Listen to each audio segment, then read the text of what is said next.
5 effective steps to practice listening to English that you should apply. 1. Repetition listening. How to do it. Choose a short audio clip, 1 to 3 minutes. Listen multiple times. Gives focus on a different skill each time. First time, listen for the main idea. Second time, listen and take vocabulary notes. Third time, listen and repeat along. Shadowing. 2. Listen with subtitles, then without. Step 1. Listen with English subtitles to understand the content and learn new words. Step 2. Listen again without subtitles to train pure listening skills. Step 3. Listen and transcribe dictation if you want to improve further. 3. Shadowing. How to do it. Listen and repeat immediately. Imitating the speaker's intonation, pronunciation, and speed. Use short clips with a moderate speed for best results. 4.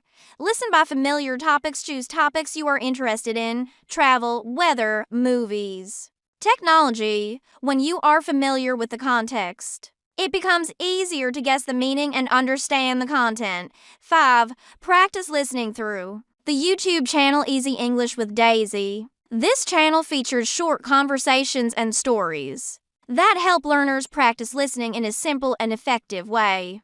A social media fast. Nowadays, many people are social media fanatics. They are always looking at their mobile phones or tablets and updating their Twitter or Facebook accounts. They are taking pictures of what they eat or taking pictures of themselves, which is called selfies. When people are not oversharing, they are constantly reading or looking at what friends and family members are posting. Social media is becoming addicting. Research shows that most people spend on average almost 4 hours a day on social networking sites. That's almost 30 hours a week. While some people need and use social media for work or to stay in touch with friends, other people find that using social media so much causes anxiety and stress. People also tend to use social media as a way to procrastinate.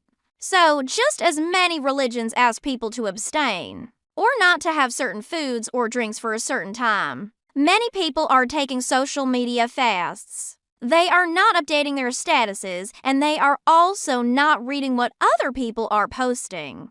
They choose to stay away from social media for 30 days, ironically. The details of these fasts can be found on social networking sites all over the internet.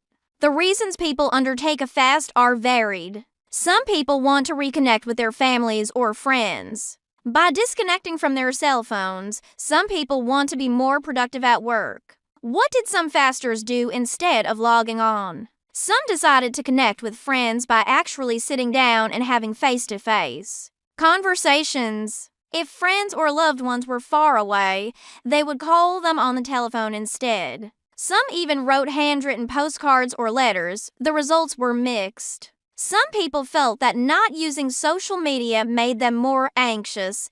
Others developed more positive habits like journaling or meditating. The parade. The hockey team Los Angeles Kings won the 2014 Stanley Cup and had a parade last Monday in Los Angeles to celebrate the victory. During the parade, fans from all over California came out to support and celebrate with their favorite hockey team. According to the Los Angeles Police Department, over 100 uniformed officers were sent to the parade to make sure everything went okay. Although the parade went by without a problem, the LAPD's public information officer said that there was an increase in alcohol-related arrests than when the Kings won the Stanley Cup in 2012. According to Christopher Harris, who attended the parade with his family, a lot of people who attended the parade had gone to the bars surrounding the Staples Center and had gotten drunk.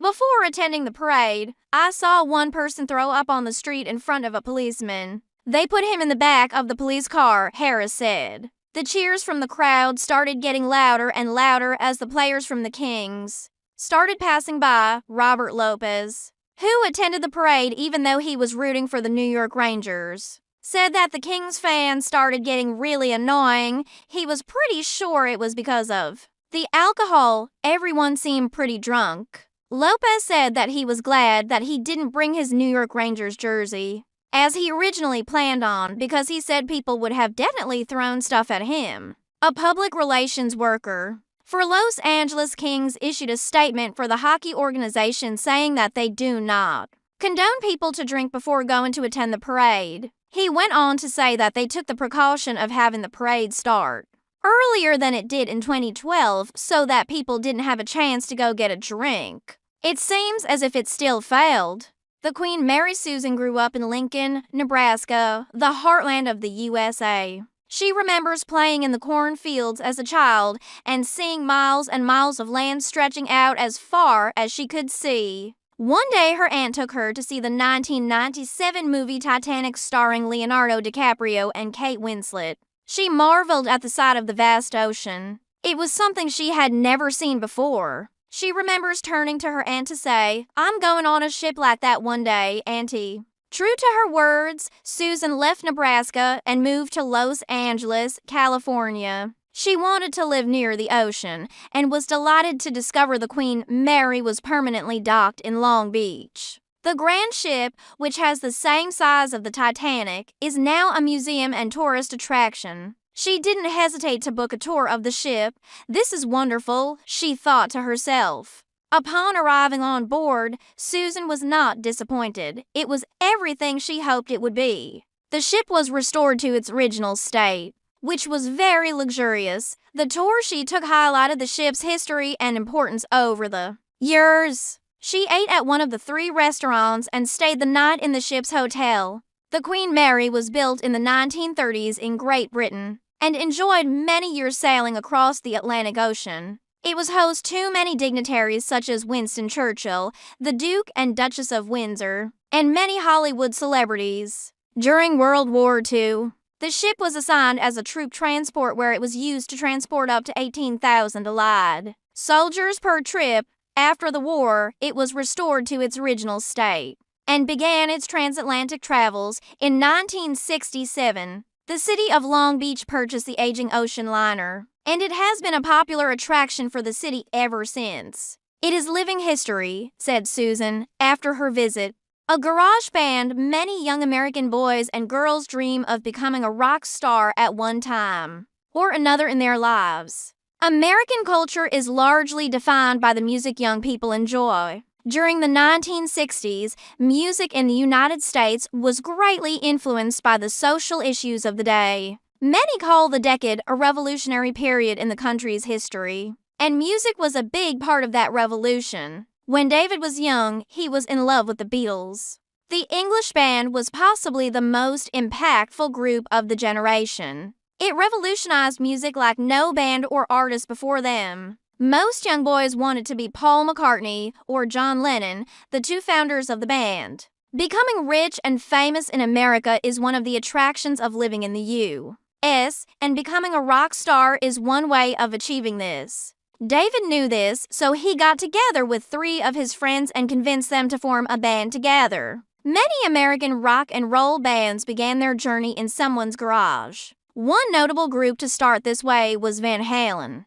David and his friends were convinced they could become the next Beatles with a little luck and a lot of practice. The band practiced regularly over the years and soon became good enough to perform before some young audience. But they never hit the big time, unfortunately. The road to success in the music industry is not an easy one to travel, but that does not deter some American dreamers. David's philosophy was you never know what the future holds, and is engaged in the music industry to this day. A couple of his original band members are also in the industry enjoying marginal success and are still pursuing their dream.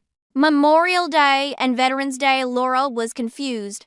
She came to the United States a year ago. She didn't understand the difference between Memorial Day and Veterans Day. She knew that both holidays had to do with remembering and honoring people who had fought in wars for the United States. She also knew that both days were national holidays. On both days, banks, schools, and the post offices were closed on both holidays. Stores offered special sales on both holidays. People hung the American flag, and sometimes there were even fireworks. Laura had seen on television that on both days the President of the United States made a speech and visited a cemetery laying a wreath on the grave of a soldier. Laura decided to ask the mailman Brian what the difference was. She figured he would know since he had both days off from work. The next day, when Brian was dropping off Laura's mail, she asked him. Brian explained that Memorial Day is usually observed on the last Monday of May. This meant that it could be on a different date every year. Memorial Day is a day for remembering and honoring those in the military who died, especially if they died in a battle. Brian also told Laura that Memorial Day was also considered the unofficial start of summer. Many public beaches would open on Memorial Day. Veterans Day is a day set aside to thank and honor all people who served in the United States military. Brian explained that Veterans Day is also to remember those that are still alive. Brian told Laura that the date for Veterans Day never changes. It is always held on November 11th, which was the date when World War I ended in 1918. The Challenger disaster, Chris knew exactly where she was on January 28, 1986. As a matter of fact, nearly all Americans can recall what they were doing at the moment the Space Shuttle Challenger exploded. It is one of the most tragic moments in the history of the country, and it is one that will not be forgotten. Chris was working as a clerk at a clothing manufacturing plant in Commerce, California, which is about 3 miles from downtown Los Angeles. On that morning, she was filing some documents when one of her co-workers came through the door into a large work area that contained about 20 employees. The shuttle just blew up, he shouted. Most employees were taken aback. They had no idea what he was talking about. Once again, he blurted out, "The space shuttle just blew up in Florida." Chris knew at that time something went very wrong. The space shuttle program began in the early 80s and continued to this day. The fleet consists of various shuttles that are designed to go into space, establish an orbit, and do a variety of tasks. It was heralded as a new era in space exploration. In the past, space exploration vehicles were used once and then discarded. The shuttle program revolutionized the way space travel was done. Chris couldn't believe her ears. Soon, almost all employees huddled around the lunchroom TV set, watching in horror the events taking place. It was a sad day for the United States, but it was also the beginning of a new era in space travel. The country rebounded from this disaster and restarted its program after a couple of years. There have been other accidents in the program, and most notably the Columbia, which disintegrated upon re-entry in February 2003, but the U.S. will not be deterred. Space travel is dangerous, but the spirit of the American people will not be contained. Marching for safer streets, there was a march through the Boyle Heights neighborhood of Los Angeles. The march was sponsored by a coalition of local organizations and agencies. The purpose of the march was to bring awareness to the violence in the community. Many people have been killed because of gun violence and other crimes. The march began at 9 a.m. on a busy corner. Many parents brought their children to the march. The crowd began to walk down the neighborhood sidewalks. Occasionally, the crowd would stop, and an organizer using a bullhorn would tell the story of a person who was killed. After the organizer told the story, there would be a prayer followed by a moment of silence. There were relatives of people who had been killed participating in the march. Some of these relatives would leave lit candles, balloons, or flowers in remembrance of the persons who died. One woman who died was found in the lake of Hollenbeck Park. Police suspect that her boyfriend killed her. She had a baby daughter. Her ex-husband participated in the march and asked that organizers include her in their prayers. The march continued for 20 blocks and ended at Wabash Park. While the march was somber, the mood inside the park was more celebratory.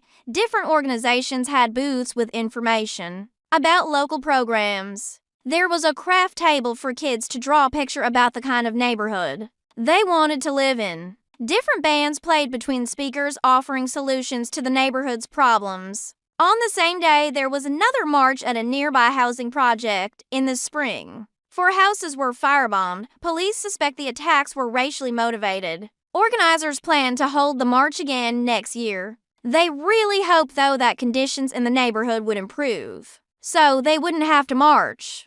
Amber Alert. David's cell phone started vibrating in the middle of the night. He woke up right away and nervously reached to his nightstand. He always set his cell phone to vibrate and charged it next to his bed when he went to sleep. David looked at the time on his cell phone. It was 2 in the morning. The only time someone contacted him at that hour was when there was an emergency. He read the message on his cell phone. It was an emergency. The text message said that a little boy had been kidnapped near where David lived. The boy had been taken into an orange Honda Civic. The text message also gave the license plate number of the car. There was also a picture of the little boy and a written description of what the boy was wearing when he was kidnapped. The boy's name was Adam. David didn't feel like at 2 o'clock in the morning. He went back to sleep. In the morning, however, he woke up thinking about the message and about the boy. David had never heard about an Amber Alert before. He decided to look it up on his computer. He learned that the Amber Alert system is an emergency broadcast system used to let people know when a child is abducted. It was named for a little girl named Amber Hagerman, who was kidnapped when riding her bike in Texas. Little Amber was found dead later. The news made David feel sad and angry, but he also felt like now he could do something to help. He decided to stay aware to see if he saw a boy or a car matching the description in the Amber Alert. Childhood friends Ken and Anthony were childhood friends. They went to elementary and high school together. They went to college in different states. And then they lost touch. That was 20 years ago. One morning, Ken was reading the newspaper with his morning coffee. Inside, he saw an announcement for a poetry reading at a nearby bookstore. He was surprised to find that the featured poet was none other than his friend Anthony. Ken decided to see what his old pal was up to. Ken sat in the last row of the area set up inside the bookstore. When Anthony was introduced and came up the podium, Ken hardly recognized him. Anthony was almost completely bald and had a little pot belly. When Anthony was in high school, he was very handsome. What Anthony had lost in looks was made up for in talent. Anthony's poetry was quite good. Anthony recognized Ken sitting in the back row. When the reading was over, Ken stood in line with the others waiting for Anthony to sign a copy of his book. When it was Ken's turn, Anthony stood up and hugged his long-lost friend. Anthony invited Ken to stay until he had finished signing books. Ken did, and the two men grabbed a cup of coffee at a nearby cafe.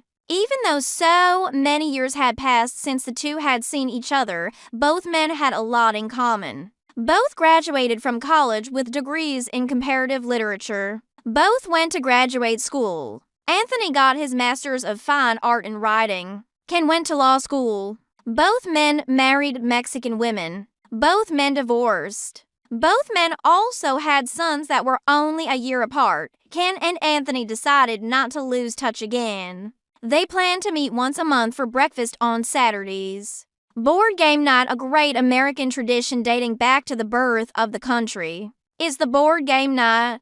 This is where 2 or more families get together at someone's home to have dinner and refreshments, and then play games. This is an activity where almost anyone can play. Most board games can be played by children as young as 6 or 7 years old. It is fun for the kids to test their skills against their older brothers and sisters, or their parents. One of the oldest and most popular board games is Monopoly. It is a game where all players start in the same place and roll dice to advance from square to square. Little Johnny wanted to join the game one night and asked his parents if he could play. "Please, Mommy, please let me play with you tonight," he pleaded. His mom thought about it for a while and said, "Okay, Johnny, tonight you can play." She really didn't think he was going to be able to play the game, but to her surprise, he was very good at it. The object of the game is to bankrupt your opponents and have most money at the end of the game. You buy properties with money collected by moving around the board. The more money you have in your bank, the more property you can buy. Johnny landed on the boardwalk square, which is a very prized property. It is the most expensive property, but Johnny knew its value and bought it. The square is positioned at the end of the game where everyone collects $100, but if you land on it, you have to pay a high rent. Johnny bought a couple of nearby properties too, and before long, he was collecting rent from all the other players. Johnny ended up winning the game, which made him very happy. And it also made his mom very proud of him. Johnny showed her and everyone else what he was capable of. Celebrating a win, the Mexican national soccer team had just won a match against Croatia. In the World Cup, this meant that Mexico advanced to the next round. Mexican soccer fans worldwide are known for loyalty to their team. After this win, however, some wonder if they took their loyalty too far. In Huntington Park, California, fans took to the street after the win. The afternoon crowd grew to almost 200 people. The fans waved flags, yelled, honked their cars, and jumped around the streets. The crowd was so big that they blocked traffic. This caused traffic jams in the area. While most of these fans were just overzealous, a handful were intoxicated. Instead of just celebrating, they began throwing bottles. Some of the fans even began rocking cars parked on the streets. Police were called to the scene. Not only did the local police department send in patrol cars, two police helicopters flew overhead, and some police on horseback began to try to disperse the crowd. Someone threw a bottle at a police horse. Police urged shop owners to close their businesses. The police arrested 5 people. Thankfully, no one was hurt. When Mexico played again the following week, police patrolled the streets in advance. This time, they were going to be prepared if Mexico won. Again, Mexico was playing against the Netherlands. The Dutch team won 2-1. Mexican fans in Huntington Park still took to the streets despite the loss. This time, the police were waiting in riot gear. The fans waved flags, chanted, honked horns, rocked cars, and even lit firecrackers, but no one threw bottles. The police didn't arrest anyone. They did have to close off 3 blocks to traffic, though. The police were probably secretly glad that Mexico didn't win. In 4 years, when the next World Cup happens, they'll worry about it again. This time, the police were waiting in riot gear. The fans waved flags, chanted, honked horns, rocked cars, and even lit firecrackers, but no one threw bottles. The police didn't arrest anyone. They did have to close off 3 blocks to traffic, though. The police were probably secretly glad that Mexico didn't win in 4 years. When the next World Cup happens, they'll worry about it again. Half points. Will travel. Carla moved to San Francisco 2 years ago. All of her family was in Boston. Every year she tried to visit her family twice. She would go once in the summer and once during the Christmas holiday. Traveling cross-country was expensive, though. She needed to find a way to save money on her travel. She decided to try and use an airline loyalty program to see if that would help. There was one airline that Carla preferred to travel on every time she used that airline. There were hardly any delays, and the trip was always comfortable. That airline featured in-seat DirecTV, so she could watch her favorite television shows while traveling. She could also order food and beverages right from her seat. An extra perk was that each seat had an electric outlet. This made it easy for Carla to plug in her computer and do work on her trip. On her last trip, Carla decided to sign up for that airline's loyalty program. She would earn points for every trip she made. Those points could be used towards air travel. The airline worker informed Carla that she could earn even more points if she signed up for the airline-sponsored credit card. The card had a low interest rate and no annual fee. For every $1 Carla spent, she would earn 1 point to use towards travel. Carla signed up for the credit card. She had good credit, so she was approved. Carla used that credit card to pay for a round-trip ticket to Boston. After only 1 trip, Carla had earned enough points for a free one-way ticket. That saved her almost $500. It felt like traveling for free. Carla decided to stay loyal to this airline. Long-distance relationship. Marie and Mark have been dating for 4 months.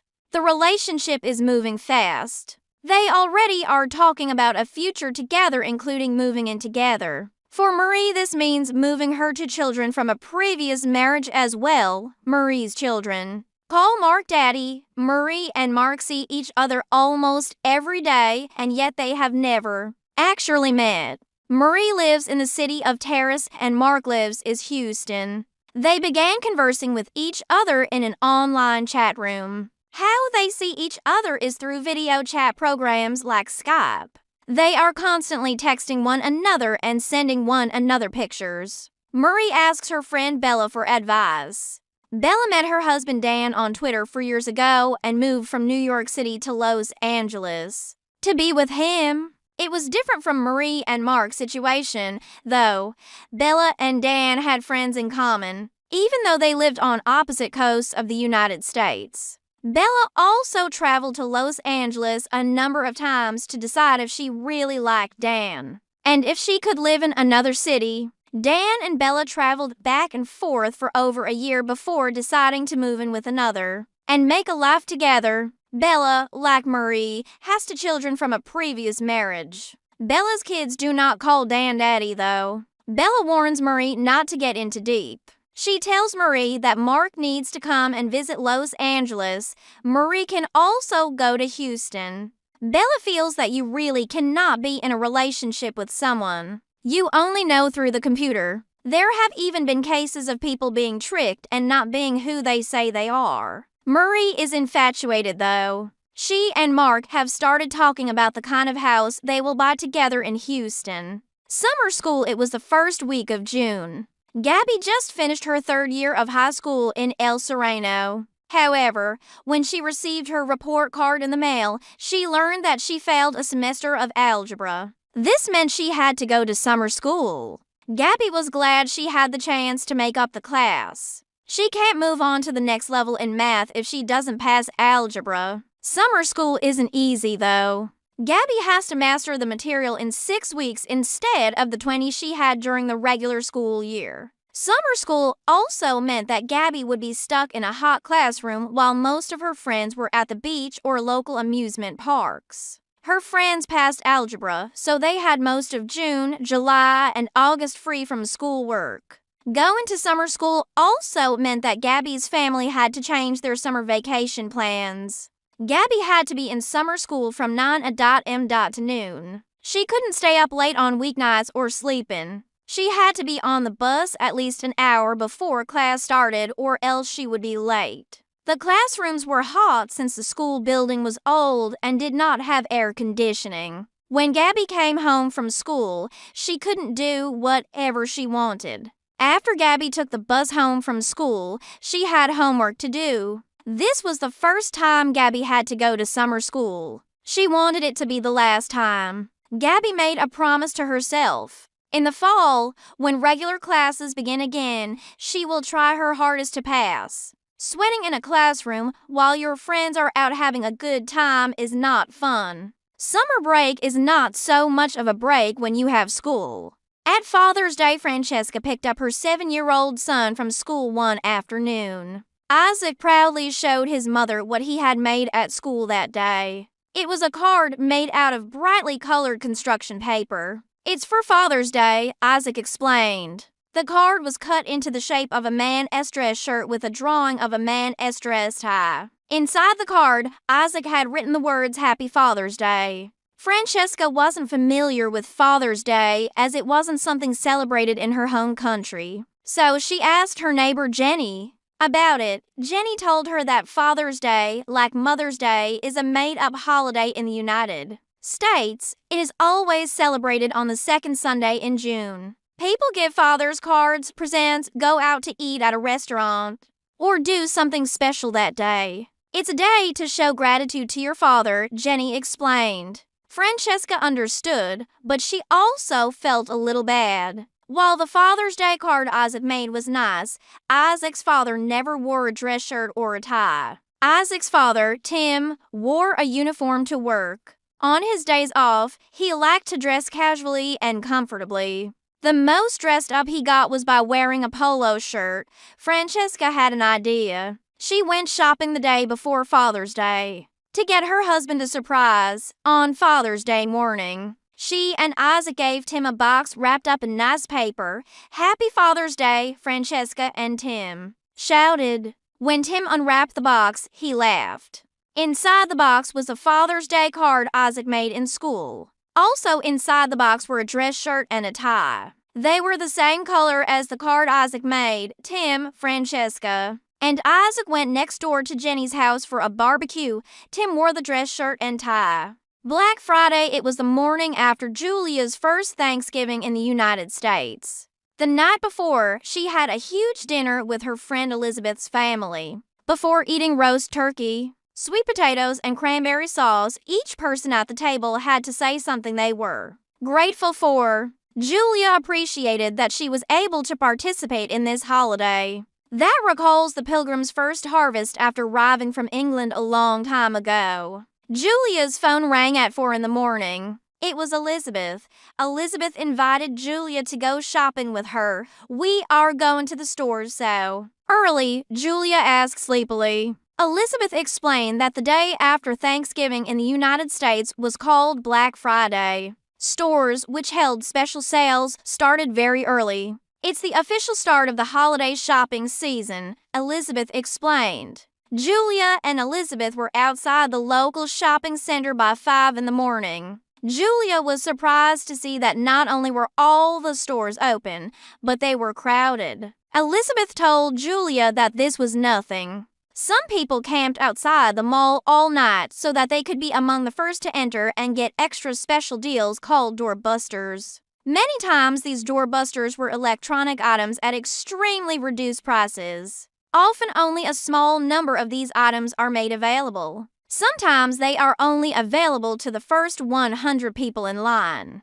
Julia thought it sounded violent and wondered aloud if people really broke down doors to get into the store. "Sometimes there is a lot of pushing," Elizabeth explained. "Some people have even been hurt or killed because of physical fights over limited products." At 5 a.m., though, the doorbusters were gone and the cash registers had long lines. Many shoppers had full shopping carts of presents they intended to give away for Christmas, Hanukkah, or Kwanzaa. Election Day Ken received many reminders in the mail. In the weeks leading up to the first Tuesday in November, Election Day, from before the time he became a United States citizen, he looked forward to being able to choose who would represent him in the various levels of government. Shortly after taking the citizenship oath, Ken filled out a short paper form, registering him to vote and choosing a political party affiliation. Ken appreciated that choosing a specific political party didn't limit whom he could vote for. Though he was free to vote for someone of the party he registered under, he could even vote for someone of a different party. Since his vote was secret, no one would know anyway, now that he was a naturalized citizen. Ken spent many hours looking over the various voter guides that appeared in his mailbox. On the national level, Ken could vote for president, members of the Congress. On the state level, Ken could vote for state congresspeople and governor of the state. Locally, Ken could cast a vote for mayor, city council persons, and local school board members. He felt a little overwhelmed by the choices, besides getting mail about the various candidates. He saw many commercials featuring each candidate's position on various issues.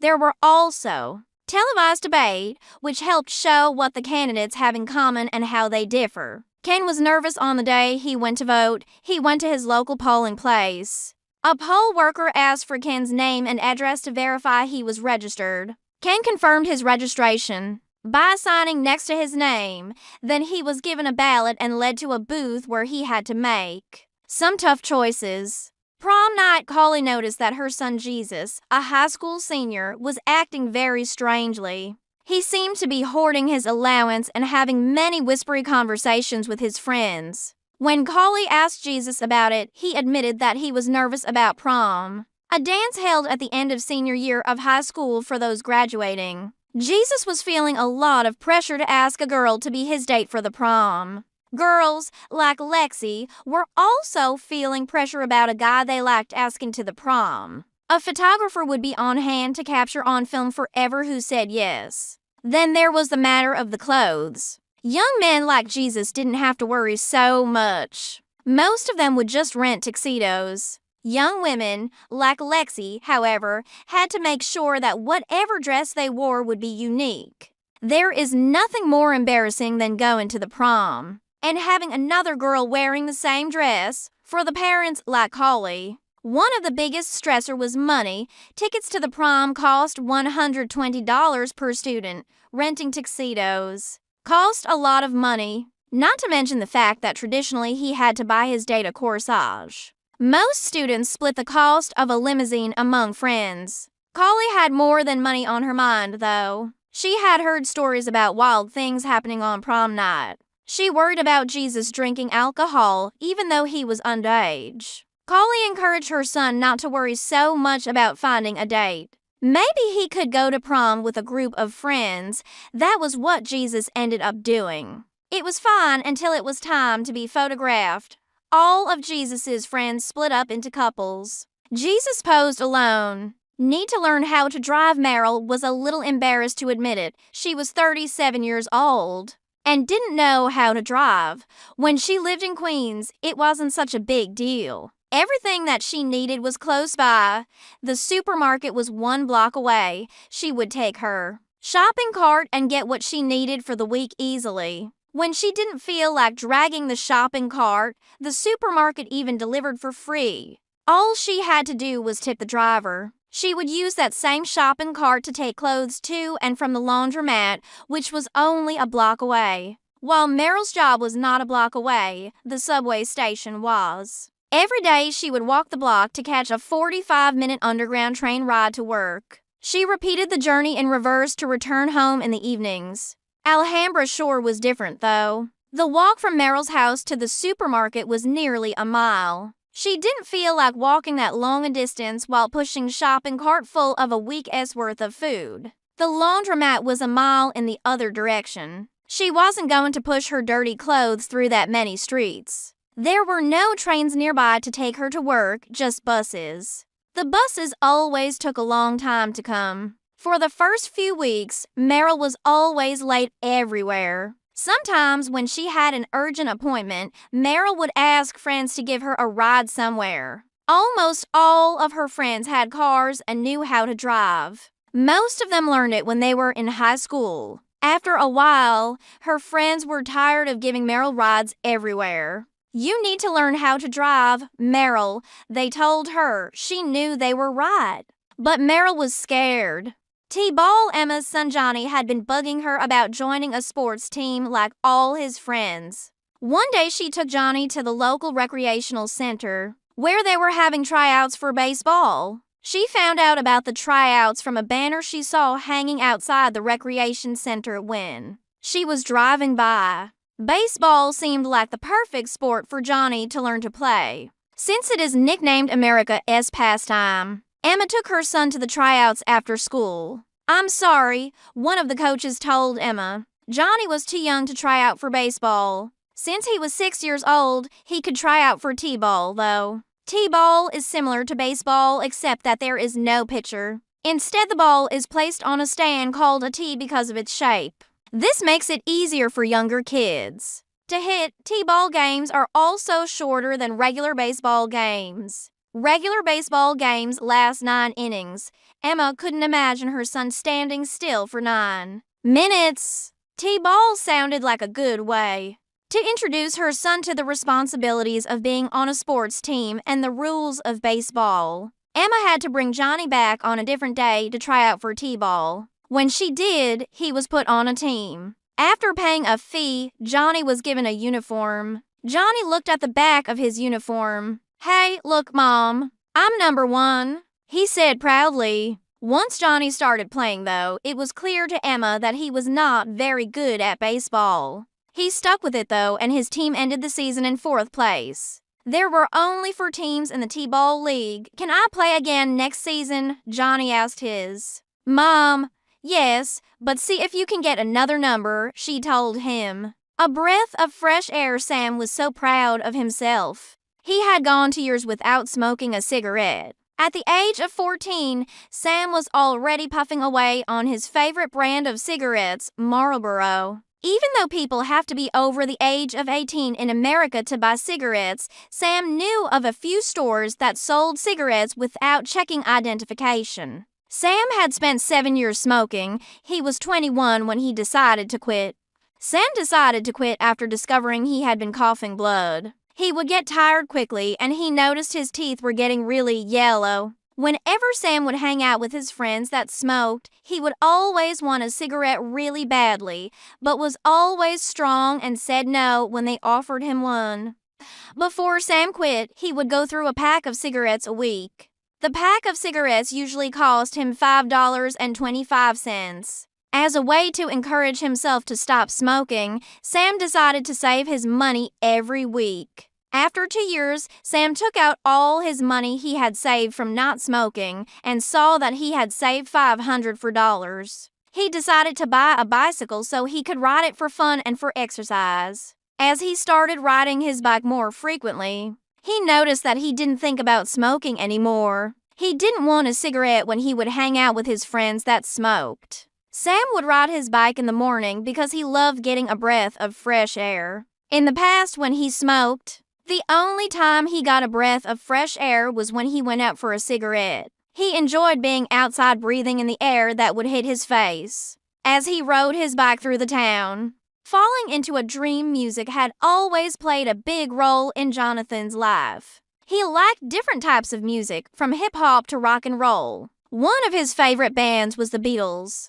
He could hear them every day. Jonathan didn't feel that way towards any other band. He had all of their albums and he knew all the lyrics to their songs. One day, Jonathan and his girlfriend Sarah went for a ride in Jonathan's car. Sarah was excited to show Jonathan a new band she had heard about. Sarah brought the CD and played it for Jonathan. As they drove around town, the first song was called 40-Day Dream, and the band's name was Edward Sharpe and the Magnetic Zeros. Jonathan didn't think much of them at first, maybe because he was driving. But after they stopped driving, he had the song stuck in his head. Jonathan decided to look for their albums. They had 3 out, so Jonathan decided to buy them all.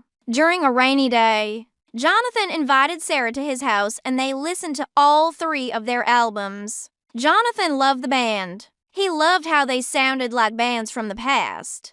He loved how they reminded him of the Beatles. When he and Sarah were listening to the 3rd album, the song If I Were Free came on. Jonathan jumped off his bed and started dancing alone. Sarah looked at him, smiled, and laughed. Jonathan started clapping, and then he started singing. The light became too heavy, and I fell into a dream, he sang. He fell next to Sarah, looked at her, and said, I feel like I'm in a dream when I listen to this band. Thank you for introducing me to them.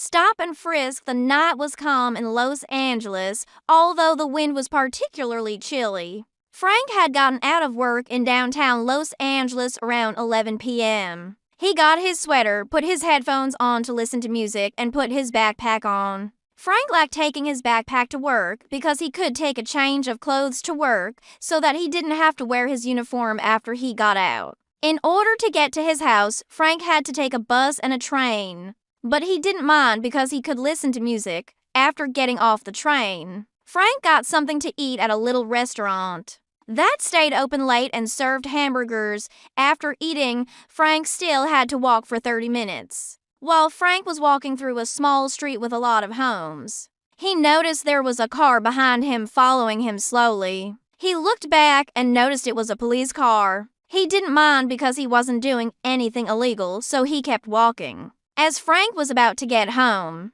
the police car turned on the lights and drove directly to where Frank was at. They stopped and got out of the car. The 2 police officers surrounded Frank. Frank was used to this and put his hands in the air. The police officers told him to put his hands on the hood, which he did. As Frank was being searched, he asked the police officers why he was being searched. They ignored him and asked him questions. Do you have anything illegal on you? Have you been arrested before? Do you have a weapon? Frank answered no to all of their questions. They put Frank in the back of the police car. Frank asked again why he was being searched. One officer said, because you are walking around the neighborhood with a hooded sweatshirt. Frank had done nothing wrong, so the police let him go after searching his backpack. An earthquake. Jacqueline and her family were sleeping in their home. Their dog Scruffy was asleep next to Jacqueline. It was 4:36 a.m., and the night was quiet. There were no cars passing in the street.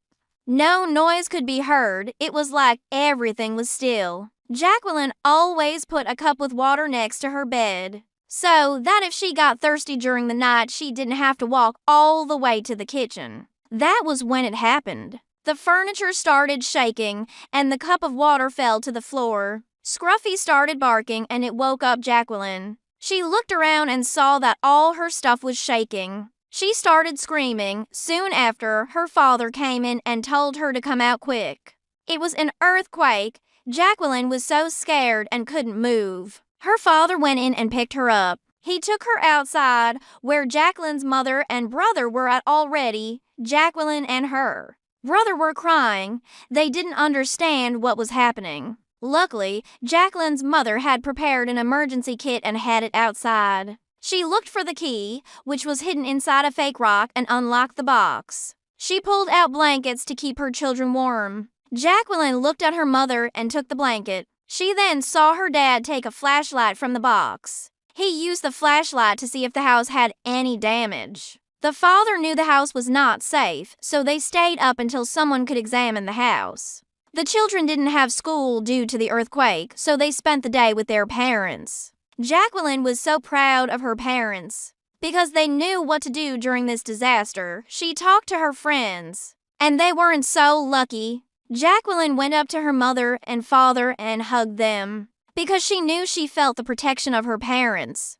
A real guitar hero, Albert, had been playing the guitar almost all his life. His first guitar was given to him by his father. It was a Fender Stratocaster, and Albert absolutely loved it. As a young boy, Albert would spend hours and hours listening to songs trying to learn them on his guitar. As he grew older, he didn't play the guitar as much. He met a girl and they started dating. Eventually they had a son, every once in a while. Albert would take out the old Fender Stratocaster and play a song for his baby son named Max. He loved playing guitar for Max, because it would calm him down when he started crying. As Max got older, he started listening to the same kind of music his father listened to. Albert and his son would listen to music together and talk about what they thought the songs meant. During Max's 10th birthday, Albert gave his son a Fender Stratocaster as well. The same model his father had gotten him. It cost him a bit more, but he wanted his son to have the same one as his. Max was happy. He asked his dad to teach him all the songs he knew. Albert smiled and said, "Of course." When Max turned 17, he joined a band. They played local shows and were able to record some songs by themselves. One day, as Max was walking home from band practice, someone stopped him and took away his guitar. He was devastated. He went home and locked himself. In his room, he couldn't face his dad. He knew he had let him down. When it was time for dinner, Max opened his bedroom door and saw his dad's Fender Stratocaster on the guitar stand. There was a letter and a set of keys on the guitar. The letter said, "To my guitar hero, Max. Here is my guitar. You need it more than I do, and the key to your new car. So nothing like this will happen to you again." An overturned school bus, a school bus transporting Maxwell High School students, overturned on the corner of Seeley Street and Wilton Avenue. The driver of the bus was trying to avoid hitting a car that passed a red light, and the bus overturned with 37 students inside. The driver suffered minor injuries to the face, and 2 students broke their arms. Roger Peterson, principal of Maxwell High School, said that the driver was not at fault. His reaction helped prevent any serious injuries as soon as the bus overturned. The driver opened the door using the emergency handle and started evacuating the students one by one. He notified the police of the students that were injured. "We teach our drivers to ensure the safety of the students first," Peterson said. The driver, whose name is not being released at the moment due to an investigation, along with the 2 students, are being treated at Belmont Hospital. The parents were notified as soon as possible by school officials. According to John Panetta, who witnessed the accident, the school bus almost hit the car. The bus wasn't going that fast, but the other car was. If the bus had hit the car, those people inside would surely have been seriously injured or worse, Panetta said. Panetta also said that the driver of the school bus took precaution to turn where people weren't walking. If he were to have made a right, rather than a left, he would have definitely hit people that were crossing the street.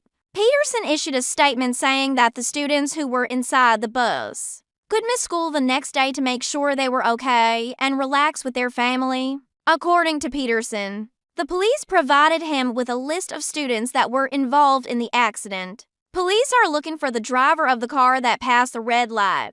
It was a white Honda Civic.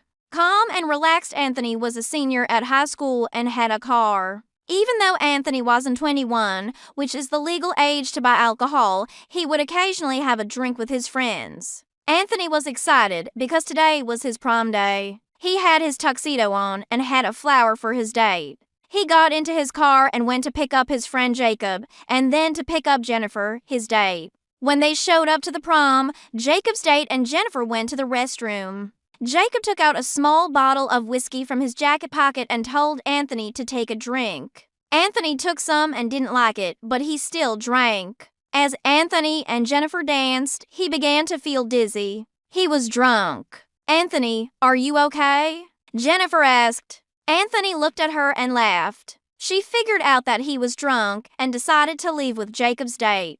Anthony got mad and decided to leave. He got in his car and left. As he was driving down Maintell Avenue, he saw a police car following him. He got nervous and started chewing gum. Anthony was looking at the police car through his mirror so much that he almost took a red light. When the police saw this, he stopped Anthony. The police gave him a few tests to see if he had been drinking, and Anthony failed them. The police took him away. His father picked him up and they went to talk to a lawyer. The lawyer said that Anthony would have to take alcohol education classes, go to Alcoholics Anonymous, do community service, and pay a fine. Anthony's father said that Anthony would have to get a job as well to pay for the fine.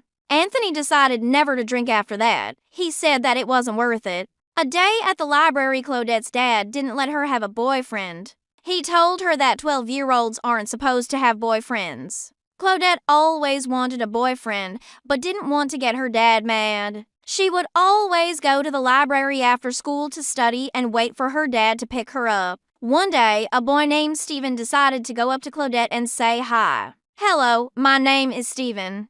I've seen you here before," he said. "Oh, hello. My name is Claudette. I always come here to study and wait for my dad. I live a bit far," she said. Stephen asked Claudette if he could sit with her so he didn't have to study alone. Claudette said yes. They started studying and started talking. Soon they weren't studying at all. They began talking about music, books, movies, and what they liked to do for fun. Stephen had to leave before Claudette's dad came to pick her up, and he asked her if she would be back tomorrow so that they could study together again. Claudette said yes. The next day, Stephen showed up and saw Claudette.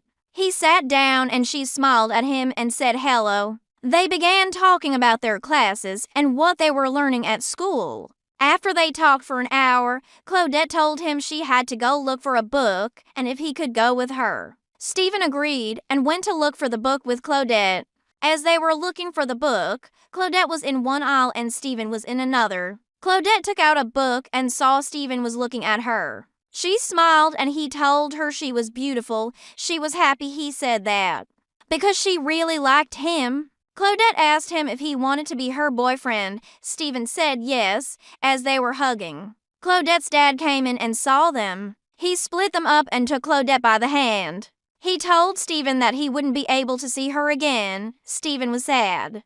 Playing catch, my big brother James has always been a good baseball player. He is 6 years older than me, but he always invites me to go play catch with him. It's one of my favorite things to do. We live next to a park. Whenever we get bored, we just cross the street and start throwing the ball around. The last time we went to the park, we were playing catch and also hitting some baseballs with our bats. Some guys came up to us because they wanted to play a game of baseball. They needed 2 more players, so they asked us to play with them. James asked me if I wanted to play, and I said yes.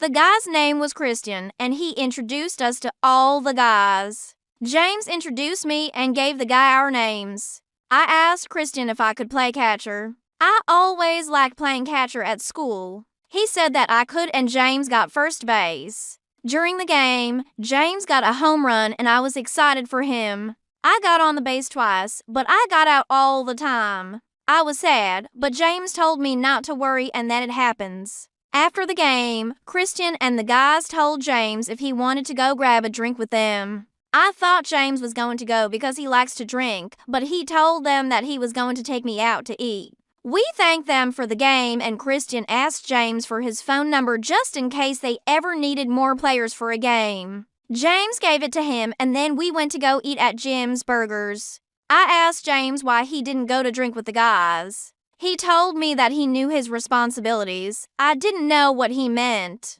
but I was glad he didn't go. Now, we could eat burgers and fries.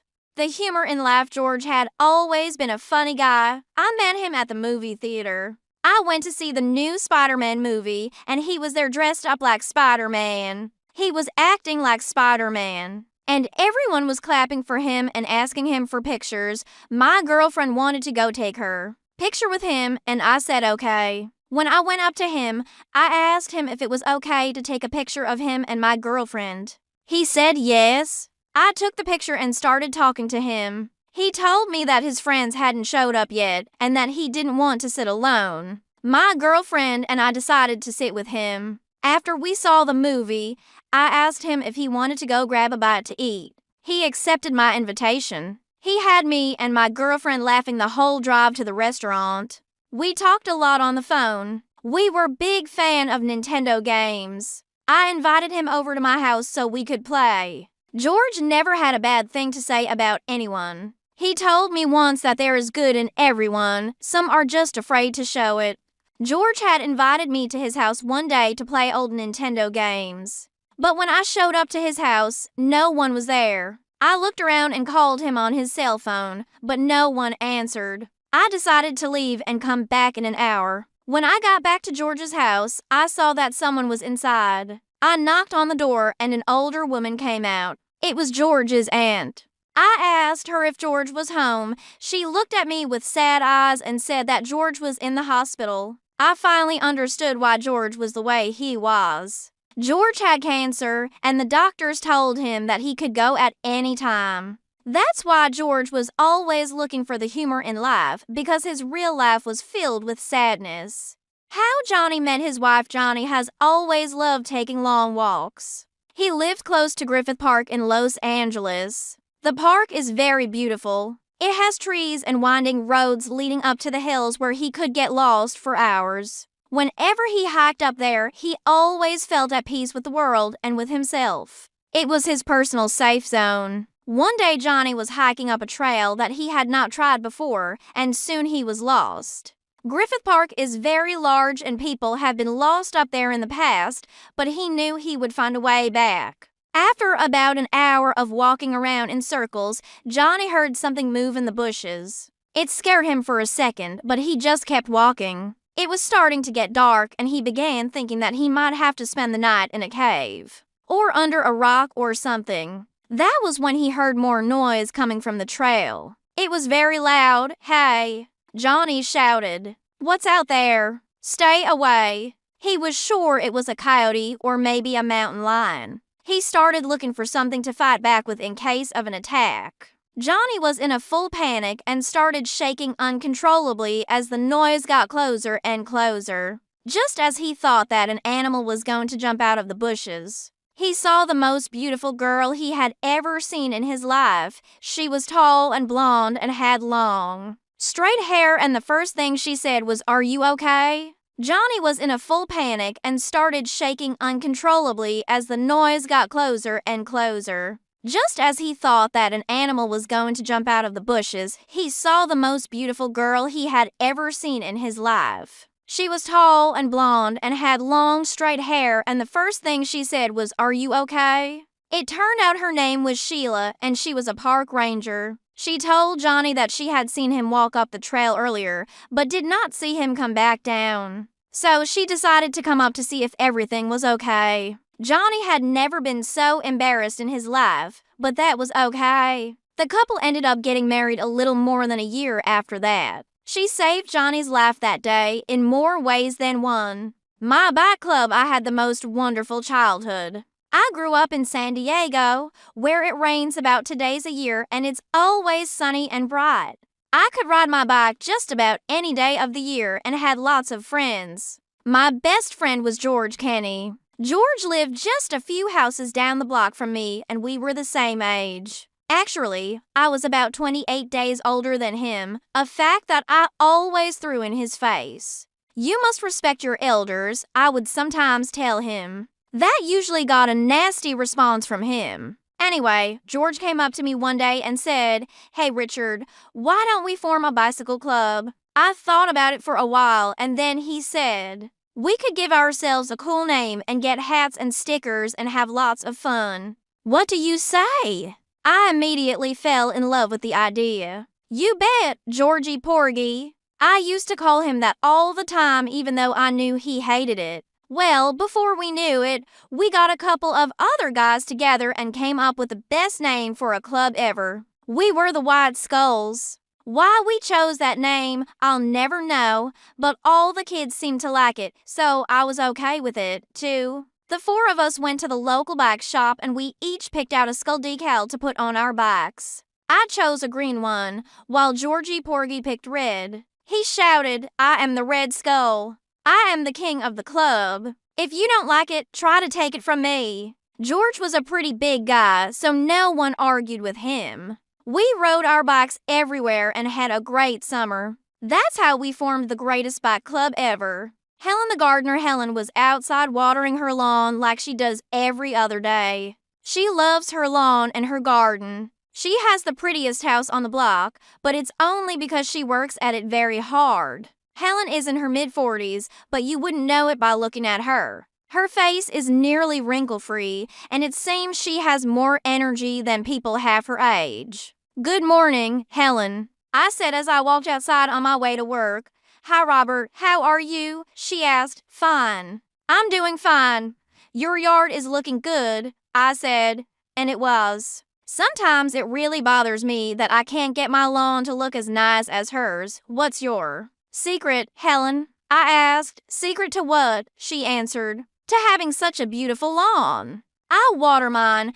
I seed mine every year and I still can't get it to look as good as yours." "I'm jealous," I said with a smile. Helen just nodded and had this funny little look on her face that suggested she was just better at keeping her lawn nice than I was. I didn't like that look, but I guess it's okay that she feels that way. I've known Helen since she was a little girl and things have not gone well with her lately. She's been alone for a long time. She wasn't very pretty when she was young. She had terrible acne that covered her face from ear to ear. It made her very self-conscious, so she didn't go out on dates very much, but that all changed when she met Josh. They were together for more than 10 years until, sadly, they went their separate ways since then. Helen has nurtured and tended her garden as if it were her child when I got home later that day. She was outside working on her roses.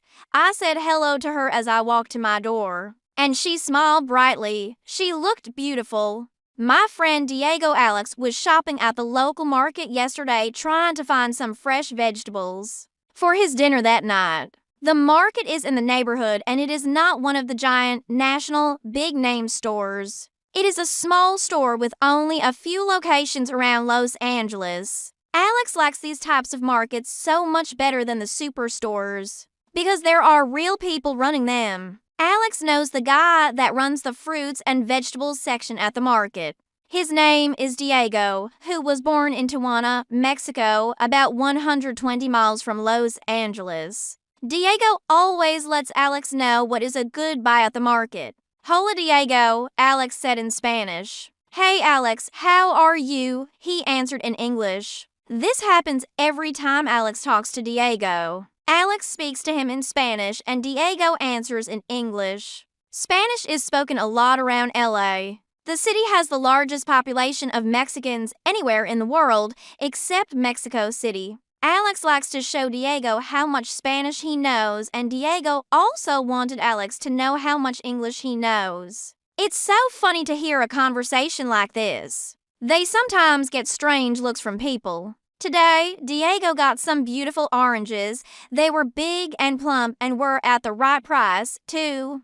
"These are great, Alex. You will like them very much," said Diego. Alex responded with muy bueno. Diego, which means very good. Diego, he also told Alex about some tasty cucumbers they had today. And Alex ended up buying a few of those too. When Alex left, he said, "Buenas tardes, Diego," which is a Mexican farewell phrase, and Diego said, "See you soon, my friend."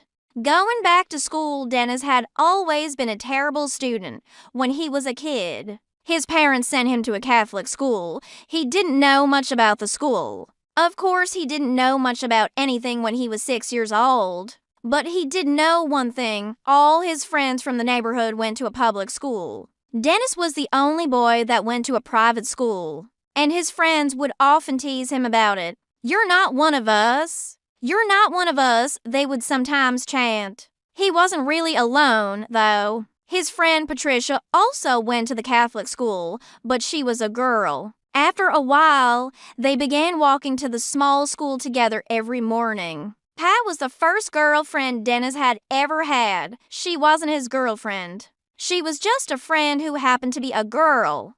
The nuns at the school were very mean. They ruled the school. Like it was a prison, Dennis was afraid to even raise his hand to ask a question. His mother was often called into meetings with the principal about Dennis, who would also sit in the office listening to the principal telling his mother how smart he was, but was very lazy. Needless to say, Dennis didn't do well in school and ended up going to a junior college after high school. He didn't do very well there either and soon dropped out. That all changed after Dennis grew up and started working. He had worked for many years before deciding he wanted to earn a degree after all. Dennis went back to school at the age of 30 and soon was a college graduate with a degree. It turned out Dennis wasn't as lazy as those nuns thought he was. Mario's first car: when Mario was 19 years old, he bought his first car. It was a brand new 1985 Toyota Corolla. He was on top of the world. It was beautiful and was really fast and fun to drive. Living in Southern California without a car is not a good idea. The region is so spread out that it could take hours getting from one part of town to another if you use public transportation. You are not anyone in Los Angeles if you don't have a car, or at least that is what some people say. Before that, Mario had never owned or bought a car in his life. His father warned him about the salespeople. "Don't ever pay the asking price, son," he said. Mario looked at him with disbelief. "What do you take me for, Dad? I am not an idiot. I know not to pay the first offer," he screamed back. His dad offered to go with him to the car dealer, but Mario wanted to go alone. It was his money and his car, and he was determined to do this alone. When Mario got to the car dealer, a nice man came up to him and asked if he wanted to take the car he was looking at for a test drive. Mario said, yes, of course. So they went for a drive. Mario fell in love with the car, and the salesman knew immediately that he was going to make some money. It turns out that you should never let a salesman know you're right interested in anything you want to purchase. Mario didn't know how to negotiate and wound up paying too much for the car. He really didn't care, though. He owned his first car. When he told his dad what he paid for it, he thought his dad was going to be mad, but he just said, "That's okay, son. That same dealer ripped me off when I bought my first car, too." Joining the Marine Corps, Phil grew up in a very poor family in a very poor town. It was pretty bad. Sometimes Phil and his sisters didn't have enough to eat and went to bed hungry. That was okay with Phil, though, because that was his life, and he thought it was just the way everybody in the world lived. Phil had a lot of fun and had many friends. It wasn't until Phil was about 12 years old that he began to realize that there were better things out there in the world. Phil and his best friend Albert would sit around and talk about getting out of this place to see the world. It was a fantasy, but it was a good fantasy. They really didn't know how they would do it, but they had a dream. Then one day Phil's cousin Ralphie came to visit. Phil didn't know Ralphie very well. Ralphie grew up in Texas and was about 8 years older than Phil. It had been years since Phil saw his cousin. That day, Ralphie changed Phil's life. Ralphie walked into the house wearing his Marine Corps uniform. And Phil knew at that moment that he wanted to become a Marine. Phil and Ralphie talked all night long. Ralphie told him all about the Corps, and Phil was fascinated. Ralphie was wearing his medals and awards, and his uniform was so neat and clean that Phil wanted to join at that moment. 5 years later, Phil enlisted in the Marines. He was 17 and needed his mom's permission. His mom said, "Where do I sign?" Of course, she was joking, but she knew Phil was going to do this. It was his way out of this place, so she gave him her blessings. The day Phil left, he promised his mom he would be back. He kept his promise. He came back several times over the years and helped his family as much as he could. A workaholic dad, David must have been the only kid in America that did not like summer vacation. Every year, between the beginning of June through the end of August, school kids were on vacation. Only to David, summer vacation meant work, and more work. His dad was a workaholic. He had 2 jobs most of the time. He had one job during the day and the other at night, but sometimes he worked on weekends, too. The man had more energy than any person's alive. When he wasn't working on weekends at his 3rd job, he worked at home, and that was why David hated summer vacation. His dad was always building something or tearing something down. If he wasn't tearing down a wall or adding a new room to the house, he was putting in a new driveway or garage. It was living hell for a 13-year-old kid. While all of David's friends were off playing baseball or riding their bicycles, he was usually hauling bricks or mixing cement. That's what he remembers about his childhood. David always knew he was in trouble whenever he heard "Where's David?" His dad's voice seemed to carry down the street. That phrase could only mean it was time to get to work. Of course, David learned throughout the years how to make himself disappear at just the right times, but his dad usually found him anyway. "But Dad, I want to go to the park to play with my friends," David would say. "You can waste time with your buddies some other time. It's time to get to work now," his dad would respond. It got so bad that David would intentionally fail classes so he would have to go to summer school. Summer school was for students who didn't do well during the regular school year, but he didn't care. It meant less work. It meant freedom. The carnival every June. My old elementary school has a carnival on its ground. This has been happening since I was a little boy. I used to have so much fun there. It was amazing. It had rides like the Ferris wheel and the flying teacups. The Ferris wheel was this huge wheel that carried 2 people in a giant circle above the rest of the carnival. I remember the first time I got on it when I was 7 years old. I had been begging my mom for months to let me ride it. "Please, Mom, please. I'm big enough now," I would scream. However, she kept saying, "You're too young, Billy. Maybe one day." Of course, 7-year-old kids have short memories. I kept asking over and over again until she finally said okay, but she said she was going with me. "I'm a big boy, Mom. I can go alone," I said. She would not agree. "We're going together or not at all," she said. And of course I said okay. When the big day came, I was so excited. I almost had an accident while waiting in line. The guy who was seating people kept saying next as more and more people got on and the line kept shrinking. His shouts of next kept getting louder and louder, and I knew my time was coming up. When we finally reached the end of the line, it felt like I waited a month. We got on and put on our seat belts. I was excited and afraid at the same time. Then it started. I went so high up in the air that I got dizzy. My stomach began to turn and I felt like throwing up. It was just too fast and too high for me. I didn't get sick, but I was sure glad I was on the ground again when I told my mom. "Please don't send me up there again, Mom." High school love going to an all-boy high school was no fun. Joe's parents thought it would be a good idea to send him there instead of a public school because he would get distracted by girls, as his mom would say. Once, during his 3rd year, Joe begged his mom to let him go to public school. "I just want to be normal," he would tell her. "I want to meet girls. I don't want to be weird." But his words always fell on deaf ears. Mom always said that Joe had plenty of time to go on dates after high school and that he needed to concentrate on his schoolwork. This usually made him very sad, but like a good kid, Joe just nodded his head and went on with his studies. That all changed one day when Joe met Carmen, who lived just 2 blocks away from him. One day he ran into her at the market by chance. They had gone to kindergarten together. They were also of the same age. She was in Joe's class and she remembered Joe, too. After about 2 weeks, they were going steady. Joe was so happy, but had to hide his relationship from his parents, which was okay because Carmen was hiding him from her family, too. "Are you kidding me?" Carmen said. "They would kill me if they knew I had a boyfriend." Everything was going great for a time, but Joe's mom was right.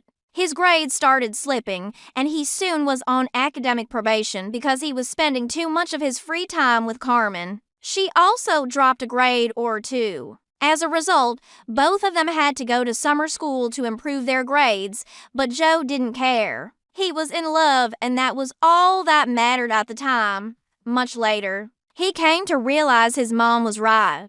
The Facebook message Maria received a Facebook notification on her mobile phone, which says, "You have a new message from Jimmy." Maria didn't know any Jimmy except an ex-boyfriend 10 years ago. Maria opened the message and sure enough it was from the man she dated a long time ago. "You should Google me and see what I've been up to," the message said. Maria thought the message was strange, but out of curiosity, she typed in Jimmy's full name in the Google search bar. She saw pictures of him and a number of articles. The articles were about him filing for divorce from his wife, who was a high school teacher in New York City. She had been accused of having an affair with one of her students. She had been fired and was facing criminal charges. She had a daughter with Jimmy, a successful attorney. "Is your mind blown?" Jimmy wrote in a separate Facebook message after a while. Maria didn't know if she should respond. Why was he reaching out to her after so many years?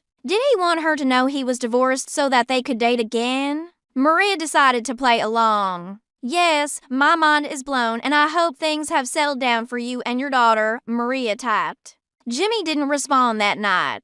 Maria thought it would be the last time she heard from Jimmy. A week later, Maria received another Facebook notification. It was another message from Jimmy. "I was hoping that you would have time in your busy schedule to see me," the message read. Maria hesitated. When they stopped dating years ago, it was because Jimmy had written a cruel message to her. Should she give him another chance? Not sold over the counter, one of Barb's favorite activities since moving to the United States was watching television. She especially loved watching the commercials. "You really can buy anything here in America," she told her friends. One afternoon she was watching television and saw a commercial that really grabbed her attention.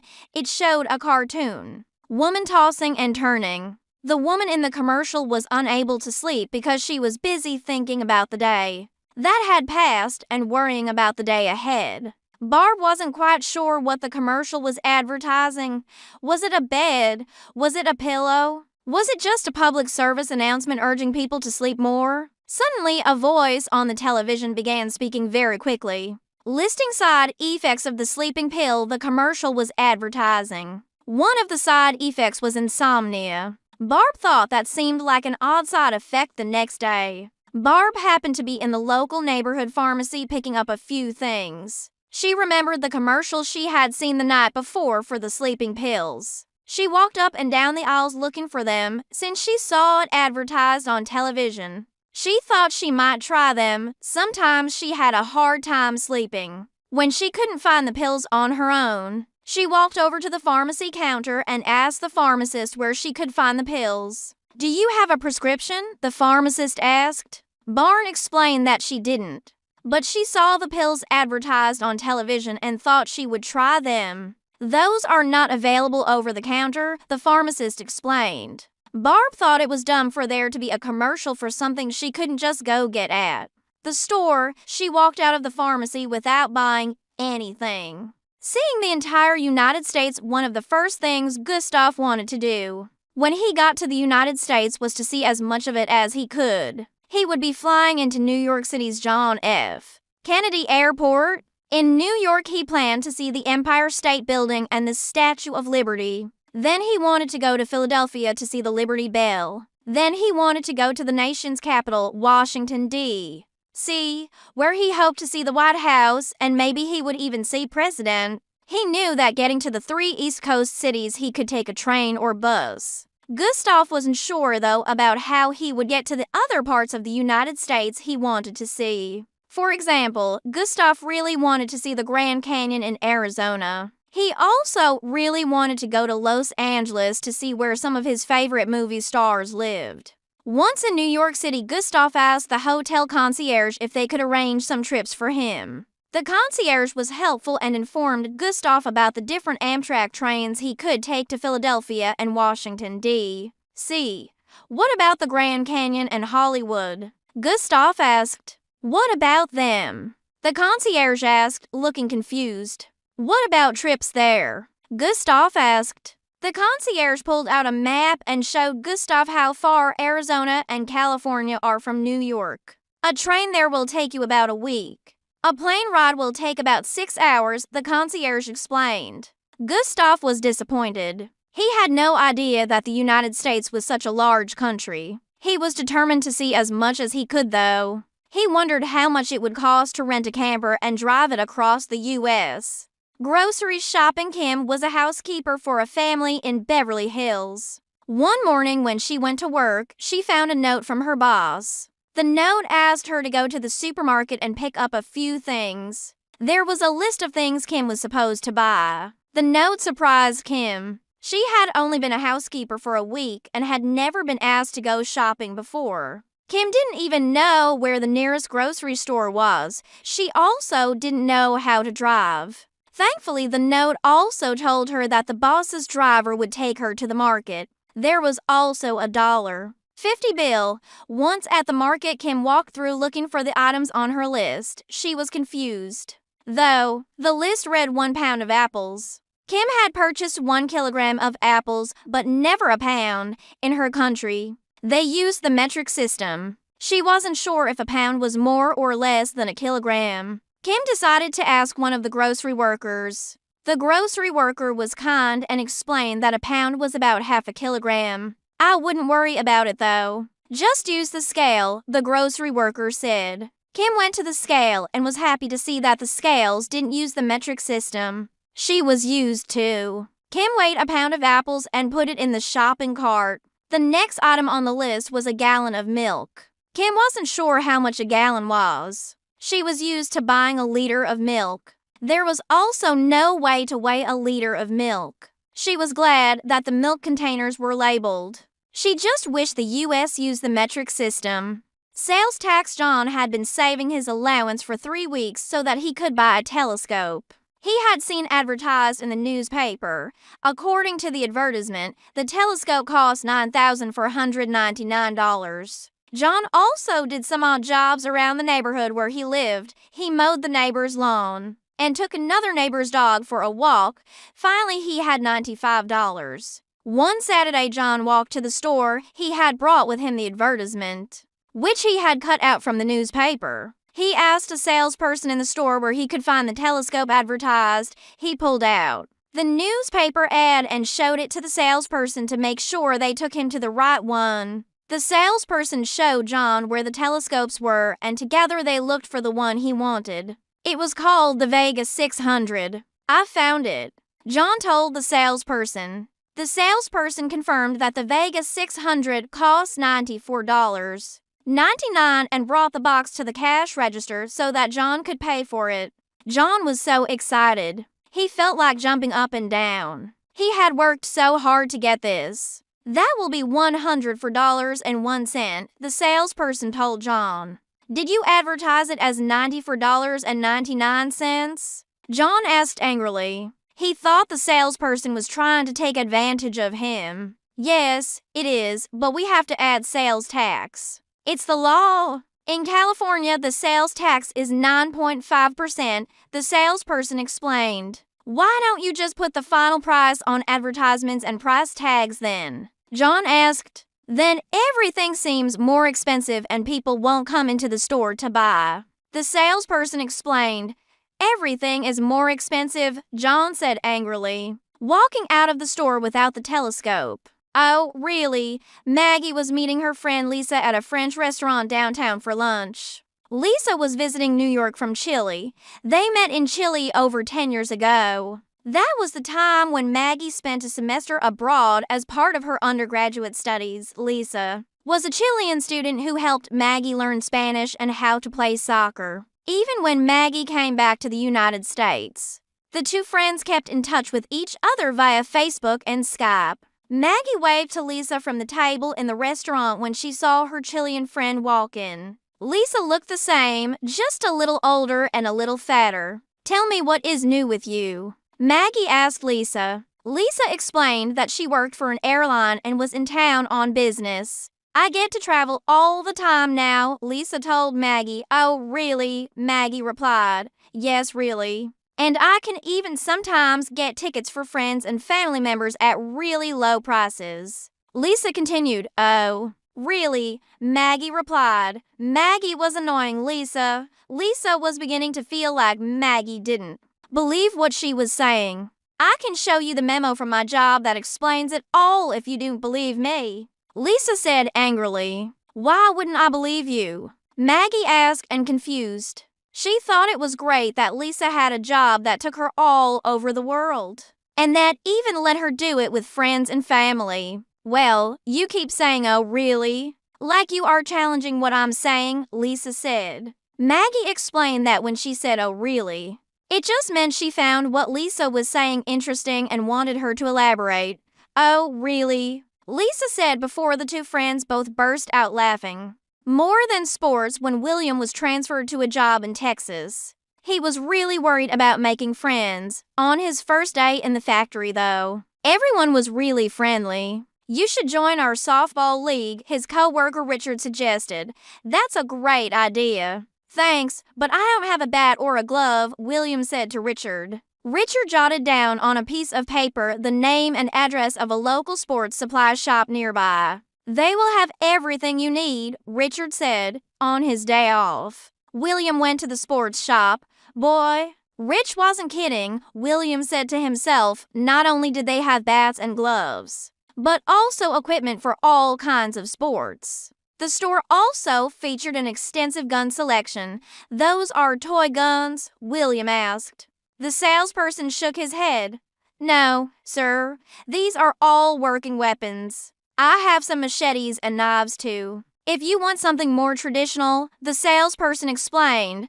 No, I just came in for some softball equipment, William told the salesperson. Well, you can take home any of these lovely rifles or guns along with your softball equipment today, the salesperson continued. I don't need a license? William asked. The salesperson shook his head. There's no waiting period? William asked. The salesperson shook his head again. I don't have to take a safety course? William asked. He couldn't believe it was so easy to buy a gun. No, Sir Dodded's cash and carry here, the salesperson said. So can I show you a fine firearm today? William shook his head. No, but can I take a picture?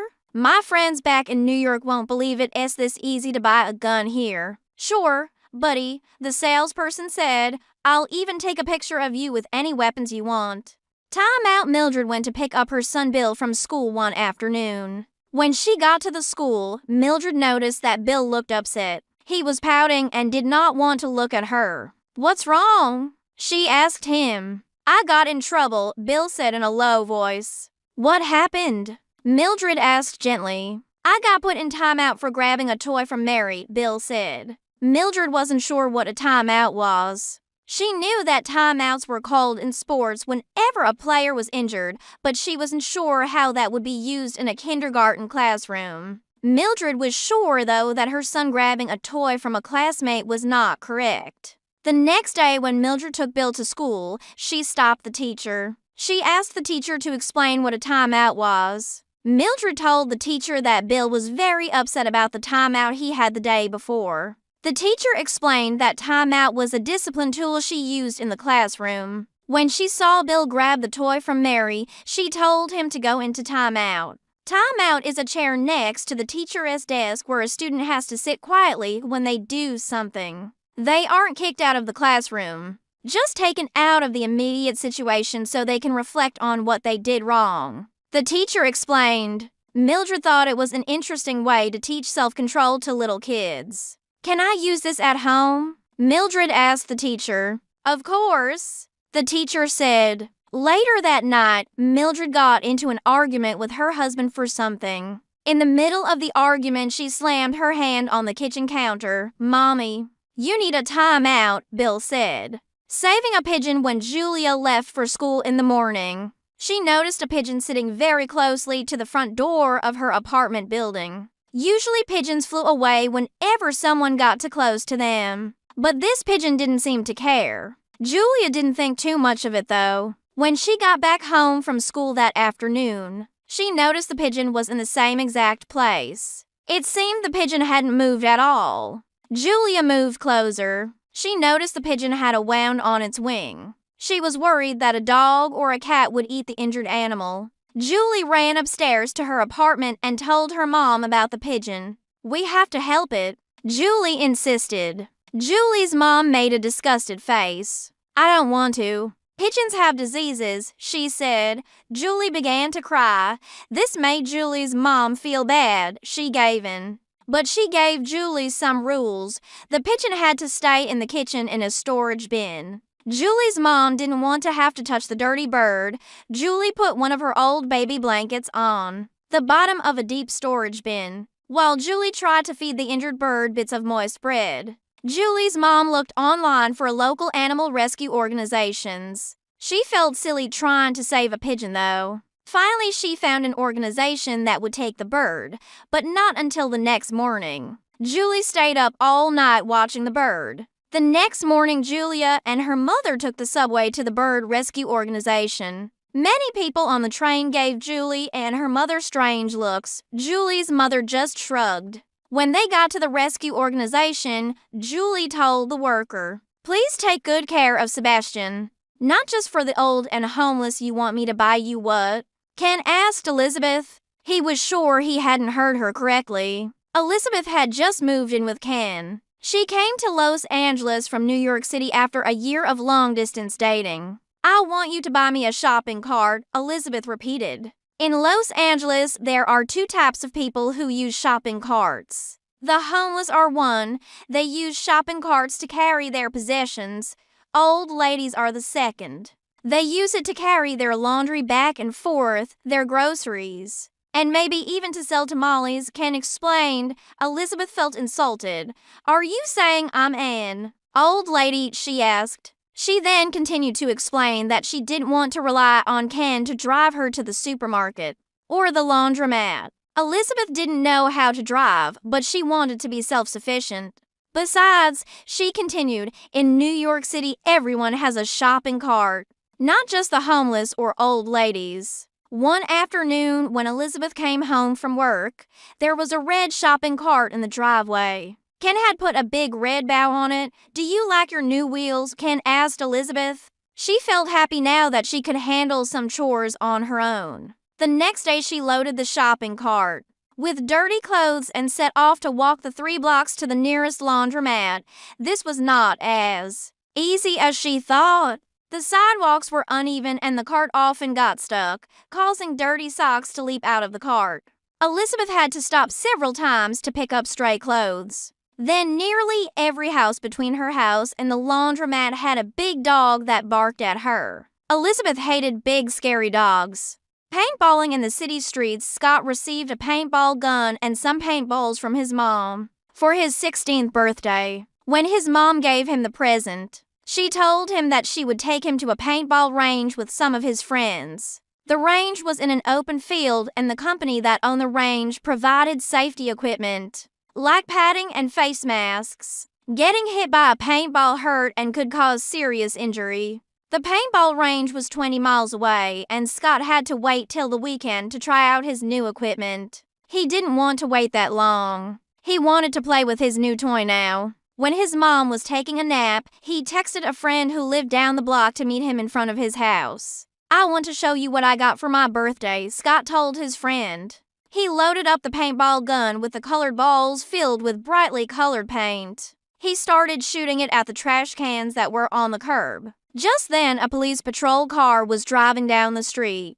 Scott missed the trash cans and ended up shooting a paintball right at the police car. The police thought they were under attack. Scott knew he had done something wrong and ran inside the house with his friend. Soon a police helicopter was flying overhead and Scott could hear police sirens approaching his house. The sounds of the helicopter and the sirens woke up Scott's mother. She looked out her window and saw a spotlight right on her house and 3 police cars arrived. "What is going on?" she wondered aloud. She went to the living room and turned on the local news to see if there was any information about what was happening in her neighborhood. Increasing the home value, Bob knew that the house he just purchased was in a historically rough neighborhood. There was a history of gang violence, including shootings in the neighborhood. That is probably why the house was so inexpensive. The previous owners of the house had it foreclosed. Then some house flippers bought the property for a very cheap price, renovated it, raised the sales price, and sold it. Bob thought the house was still a good bargain, though. After he moved in, Bob began to see that many of the renovations to the home were merely cosmetic. While the house flippers put in new stainless steel appliances in the kitchen, they hadn't upgraded the electrical work. This meant that every time Bob ran the dishwasher and the coffee machine, all the power in the house went out. Bob spent over $1,000 to have the house rewired. The new carpets that the house flippers installed was put over the original hardwood floors. Bob decided to rip out the ugly oatmeal-colored carpets and refinish the old floors. That was another $3,000. The house was an old stucco house that got very hot in the summer and cold in the winter. The house flippers installed some cheap windows. Bob hired a contractor to put in new double-pane storm windows and install ceiling fans. That was another few $1,000s. Bob wanted to make the house energy efficient, so he leased solar panels that were installed on the roof. This not only lowered his monthly electric bill, but added value to the home. Within 2 years, all the changes Bob made to the house totaled more than $20,000. In that time, the value of his home rose almost $100,000. Bob felt he made a good investment. He knew when he sold the home, he would get more money than he paid. Growing up, playing baseball when Johnny was a kid, all he talked about was becoming a baseball star. Of course, he wasn't alone. Most young boys growing up in the United States want to become a Major League Baseball player. At one time or another, he remembers watching his favorite players on TV when he was young, and how his father would take him to see the Giants play at Candlestick Park. Johnny recalls the old stadium and how big it seemed to him as a child. His dad took him onto the field one day when the team was having a photo day. Johnny couldn't believe how big the field was. All his favorite Giants were there taking pictures with fans. "Can I take a picture with Willie Mays, Dad?" Johnny asked gleefully. "Of course, Johnny. Let's get in line," said his dad. Willie Mays was one of the greatest players to ever play the game, and he loved kids, too. That is why the line to take a picture with him was so long. Johnny didn't mind, though. He was in baseball heaven. The Giants played their arch-rival, the Los Angeles Dodgers, that day. There had always been a bit of bad blood between the two teams over the years. It started when both teams were based in New York. They were crosstown rivals at that time. After the teams moved to California in the late 1950s, the rivalry continued. The Dodgers were always one of the better teams in the National League, and even though Johnny grew up a Giants fan, he really didn't hate the Dodgers. "I think the rivalry was blown up. To tell the truth," Johnny said years later. "Baseball fans are very fickle and stubborn, though, and some play the rivalry up as much as they can. No true Dodger or Giant fan would ever admit liking the other team in public. But Johnny suspects there is a mutual respect for each team in both cities." My day on the ocean last week, Chris went on her first deep-sea fishing trip. Off the coast of Catalina Island, she had always enjoyed fishing when she was a child. but had never gone fishing in the ocean. Her dad liked to fish very often. Her big brother Jack was never the outdoor type, so her dad took her out often. One of his favorite spots was Lake Isabella, which was about 2 hours from their home. She recalls how she and her dad would spend a long, leisurely day driving to the lake, and then taking his small boat out on the water. It was quiet and peaceful for the most part. Those memories remain some of her most cherished moments of her life. Chris has a friend called Robert. On this day, Robert invited Chris to join him on his company's fishing trip. Robert said it wouldn't cost much, but would be a lot of fun. He knew Chris enjoyed lake fishing and figured she would have a great time. "Okay," said Chris, and to the ocean they went. The first thing Chris noticed, however, was the motion. "Wow, this boat really rocks," Chris told Robert. "Don't worry about it, you will get used to it," he said. The trip to the waters off Catalina Island took about an hour. Chris marveled at how quickly she lost sight of the mainland. It was a bit scary when she thought about how alone they were in this great ocean. Soon, it was time to collect squid for bait. The small boat stopped in the water, and the crew turned the bright light into the ocean to attract the squid. Before long, thousands of squid rose to the surface and were collected for bait. After about an hour, Chris didn't feel the rocking motion anymore. They were ready to fish. Chris caught her first ocean trout. It was a beautiful day. Green hair, don't care Tina was very involved in her daughter's education. She made sure her daughter did her homework. She also volunteered at her school. She especially liked to help parents who did not speak English. Tina often would translate at parent-teacher conferences and meetings. She also translated some of the papers that the school sent home. Tina was a member of the Parent-Teacher Association. She went to every meeting and open forum.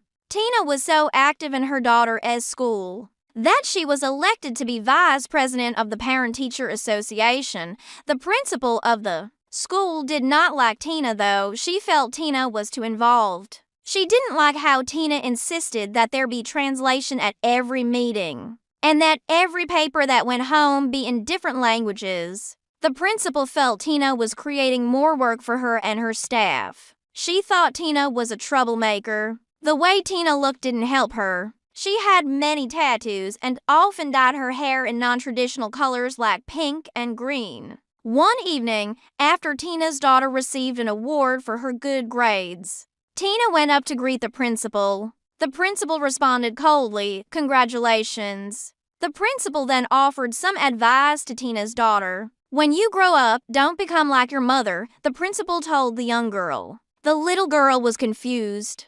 Tina was furious. How dare the principal speak to her that way? Tina may not have looked like all the other parents, but what she looked like shouldn't matter. Tina's daughter hugged her mother. "I don't care that you have green hair, Mommy," she said. "I care that you care about me and my school."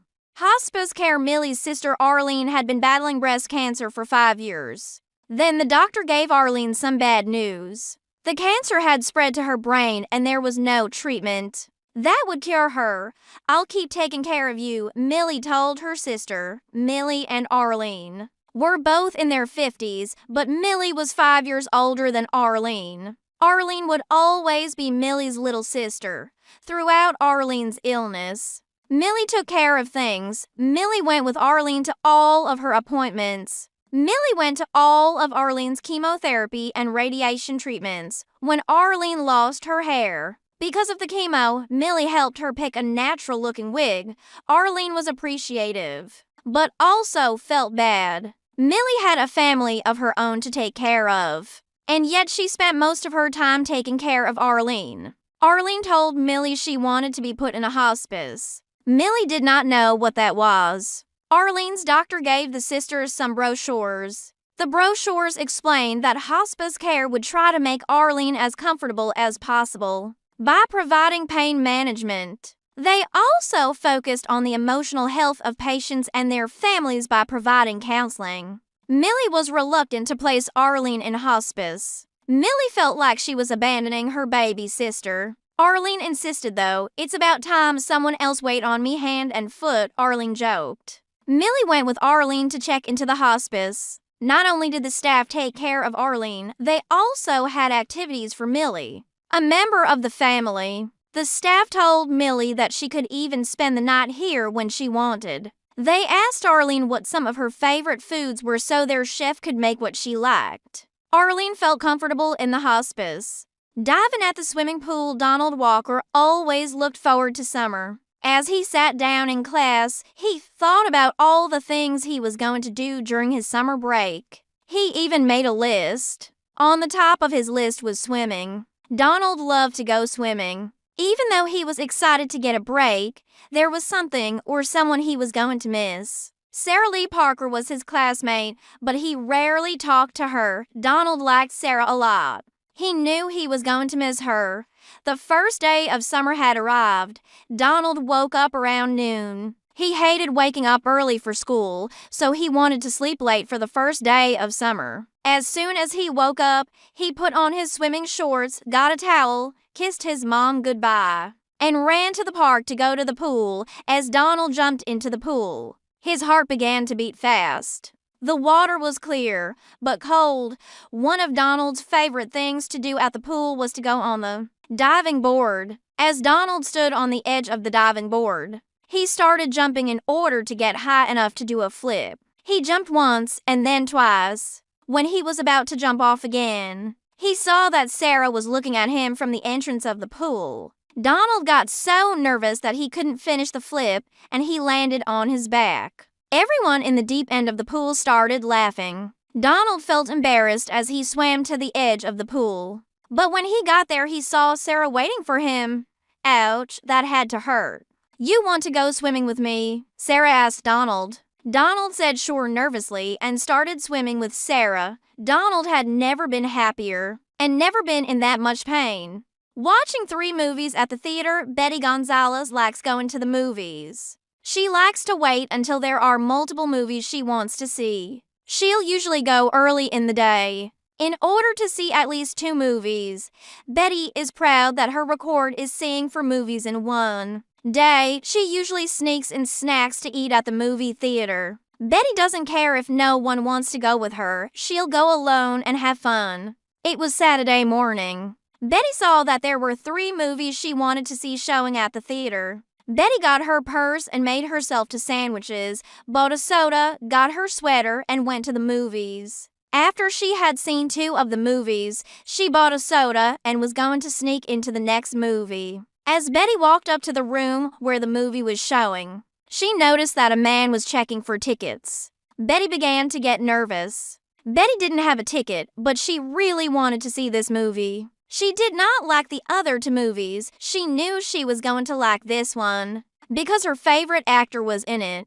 The man that was checking for tickets stopped Betty as she tried to pass him. He asked her for her ticket. Betty didn't know what to do. The man was speaking in English, so Betty decided to speak in Spanish. She told the man something in Spanish and then walked off while she was still talking. The man was confused and he didn't know what to do. Betty looked like she was mad at the man, so he didn't want to do anything else to get her even angrier. He just let her go through. When Betty got to her seat, her heart was still beating fast. She started laughing. She took a sip of soda and watched the movie in peace. I hate summer. Paul Young and Mark Allen were good friends. They both hated summer. Paul hated that it was always hot. Mark hated that the park by his house was always crowded. I hate summer, Paul told Mark as they played video games in Mark's room. I know, besides not going to school. There is nothing else that's good about summer, Mark said. As the 2 friends played their game, Mark's mom started getting upset with the boys. Why don't you boys go outside? Mark's mom asked. Mark replied, too many people. And it's too hot. Mark's mom had enough. She unplugged the game and told Mark that they had to go outside and do something else. They decided to go to the arcade, because at least there they could play games and be inside an air-conditioned building. When they got there, they realized that 2 of their friends were at the arcade, too. It was Susan and Carol. Paul liked Susan. Mark didn't really like Carol that much, but he agreed to stay with Carol, so that Paul could hang out with Susan alone. Don't do anything stupid, Mark, Paul said. Oh, shut up and go talk to Susan, Mark said. Paul went up to Susan and asked her if she wanted to play a shooting game with him. She said yes. After they played the game, they went back to meet with Carol and Mark. You know, Carol and I were about to leave. You guys want to come with us? Susan asked the boys. Sure, where to? Paul asked. Susan said that they were going to the park because she liked to see all the people having fun there. Awesome. I love going to the park during the summer, Paul said. He looked at Mark and whispered, shut up, don't say anything. They all left, and Mark looked like he was going to cry.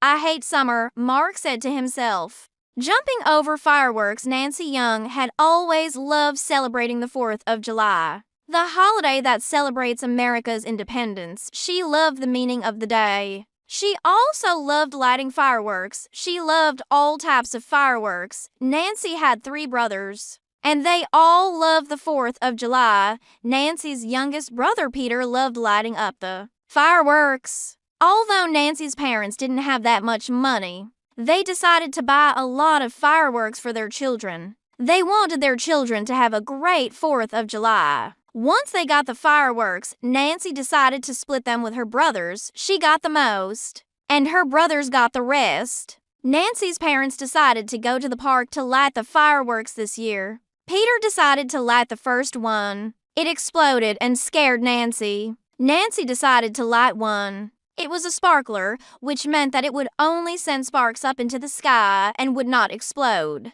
Nancy loved how it looked. She lit another one to see how it would look like. Peter had the idea to jump over the fireworks. Even though Nancy said no, Peter decided to jump over it. Peter got ready. He tied his shoes to make sure his shoelaces weren't hanging out of his shoes and that he had enough distance to jump over the sparks. Peter started running and then jumped. When he landed on the other side, he started screaming in pain. A spark had gotten into Peter's eye. He fell to the ground and started asking for ice. Nancy brought him a bag of ice to cover his eye. During the next day, Peter had to get glasses because of the damage he had suffered in his eye. The doctor asked him, "What's the important lesson here?" Peter responded with, "Don't jump over fireworks." A problem with online dating. I was 10 years old when we first got a computer. I didn't know what to do with it, so I just played video games on it. My brother was 6 years older than me, so he would use the computer to go into chat rooms. After we had had the computer for around a year, I noticed my brother would always be in chat rooms. He would always have a private message open as well. It took me another year to realize that my brother was dating someone online. I always knew my brother's girlfriend as SnowBunny85. Because he never told us officially that she was his girlfriend. I later found out her name was Lily. My brother always tried to be careful not to leave any pictures. Lily sent him on the desktop of the computer, but sometimes he would. She looked pretty. I didn't understand why my brother wanted or felt that he needed to keep his relationship secret. A few years later, my brother told me that he had broken up with a girlfriend he had. I asked why, but he didn't want to talk about it. I found out what really happened one day while I was using the computer. My brother had saved his last conversation with Lily. It seemed like Lily had lied to my brother. They had met a couple of times in real life, and they seemed to have had a real relationship. The only problem was that Lily already had a husband. My brother was crushed to find out that she was married. On that day, I realized that an online relationship is risky. It's up to you to find someone that you can trust and hopefully isn't lying to you. I hope my brother realized that, too. What are friends? Friends make life easier, or at least they should. My best friend's name is Susan. I call her Susie, and I would always hang out together. Just to clarify, my name is Michael. Yes, I'm a boy. And Susan is a girl. Everyone that knew us always thought we were in a relationship, but that wasn't the case. I loved Susie like a sister, and she loved me like a brother. Well, I used to think she did. It all started when Susie got a boyfriend. I was happy for her because she was sad and lonely. Those were her words, not mine. When she introduced me to Richard, her boyfriend, I tried my best to get along with him. Although I tried my best, Richard didn't seem to like me. Maybe his friends told him that Susie and I were always hanging around, and they thought we were secretly in love with each other. Richard became increasingly jealous whenever my name was mentioned. It started tearing up their relationship. Susie began to stay away from me. I would call her, go over to her house, or wait for her outside of school. But she was always busy with Richard. She would say, "Sorry, Mike. I'll call you when I get home, okay?" I knew it was a lie. Susie and I haven't spoken in a month, as I knew Susie had always wanted to go to Las Vegas, so I was going to surprise Susie by telling her that I was going to take her. However, it seemed that the ship had sailed. I heard Susie and Richard were going to Las Vegas for her birthday. I'm moving on and I'm hanging out with some other friends. It's not the same. But I guess anyone who chooses a relationship over a friendship was never a good friend to begin with. Yet, I find myself questioning what are friends. After the death of a music collector, it was a stupid mistake. Before I tell you about my mistake, I have to tell you about my father. My father, Joseph Thomas, was a big name in the music business. He managed a lot of different rock bands in the 60s. By the end of his career, he had saved up some money and decided to buy himself a cabin in a little town in Oregon. He didn't want to live in Los Angeles, New York City, Chicago, or any other big cities. He wanted to escape the big city life. My father died in that cabin 3 years ago. I found out about his life in the cabin a week after he died. He never really liked to answer his cell phone. It would always be on low battery or off. He never bothered to charge it. He simply liked listening to his records and drinking whiskey. During his time in the music industry, my father had collected various objects. He had different items from different artists. He had one of Jimi Hendrix's guitars and a medallion that Janis Joplin had given him. Did I know this? No, I didn't. My dad always kept to himself. He was out on the road a lot, and he never really cared about keeping in touch with his kids. So, when he died, I figured all of his stuff at the cabin would be garbage. I told the town's sheriff to throw everything out. I also told him to send me the paperwork for the cabin. I read about the discovery they made in my father's cabin. I couldn't believe it. Hendrix's guitar sold for over $1 million, and so did the medallion, as I had already asked the sheriff to throw out everything as garbage. I wasn't entitled to anything, which probably made my father happy. My first road trip was horrible. When I turned 24 years old, my father lent me his car to go from Los Angeles to Chicago. I told my dad that my friend George was going with me and he was bringing his girlfriend Nancy. My dad liked that George was going because he was a responsible young adult, which made me think that my dad doesn't think of me as an adult. When the day we were scheduled to leave arrived, George's girlfriend didn't arrive at my house until 5 p.m. when we agreed we would meet at 2 p.m. It wasn't bad. I had been waiting for this road trip for a year. I could wait a little longer. When Nancy arrived, we packed up her suitcase and hit the road. I was friends with both of them, but George was my friend first. I started getting annoyed with them right away. Even though I had my music playing in the car, I could still hear them in the back kissing and calling each other baby, sweetie, sweetheart, and other nauseating cute names. I didn't like it, but what was I going to do? George took over the wheel after we left California. He was talking to Nancy the whole time. When we got near the Grand Canyon, Nancy started talking about how she always wanted to go see it. That was when George said those 7 words I hated the most. What my baby wants, my baby gets. He started going down a road that led to the Grand Canyon without even asking me. I started to get really annoyed, but decided not to say anything. It was really late, but they didn't care. It turned out the road that led to the Grand Canyon closed after a certain time. Nancy felt embarrassed, and George started apologizing to me. After we got back on the highway, I drove all the way to Chicago. George knew that I was bugged, so he tried to keep me company. He even told Nancy to sit in the back, which she did. It was a horrible drive. I couldn't believe I had to drive all the way back to Los Angeles with them. Don't drink and drive. One of the most important lessons you should learn is when you drink, you shouldn't drive. I learned this the hard way. Last year, I got a DUI, which means driving under the influence.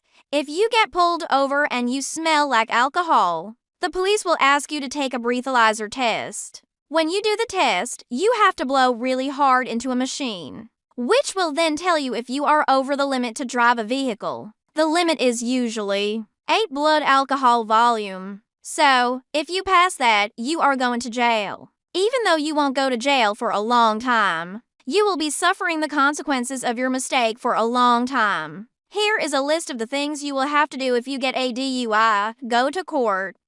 Go to alcohol education classes. Go to Alcoholics Anonymous. Pay a lot of money in fines. If you don't want to pay, you will have to do community service. I got my DUI almost 2 years ago, and I am still suffering the consequences. I still have 56 hours for community service. I have to update my insurance policy and deal with the Department of Motor Vehicles. You waste a lot of time and money. It gets difficult to get a job because you have to let your future employer know that you have been arrested. It's not worth it. If you are thinking about going out to celebrate and party with friends and family, do one of the following. Get a designated driver, take the bus or train, or call a cab.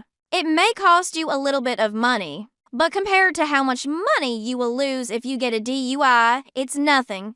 Don't drink and drive. Seeing a midnight screening when a movie is going to premiere. The theater will usually show the film during a midnight screening. Anthony Baker and his girlfriend Linda Moore love going to see new movies at midnight. A lot of people usually show up early to make line. Anthony likes going to stand in line and talk to different people that are in the line. Anthony told Linda about the new movie that was coming out. Linda went online to buy the tickets. She wanted to make sure that they would get tickets. Linda got an email from the theater. It said that she could pick up the tickets at the theater.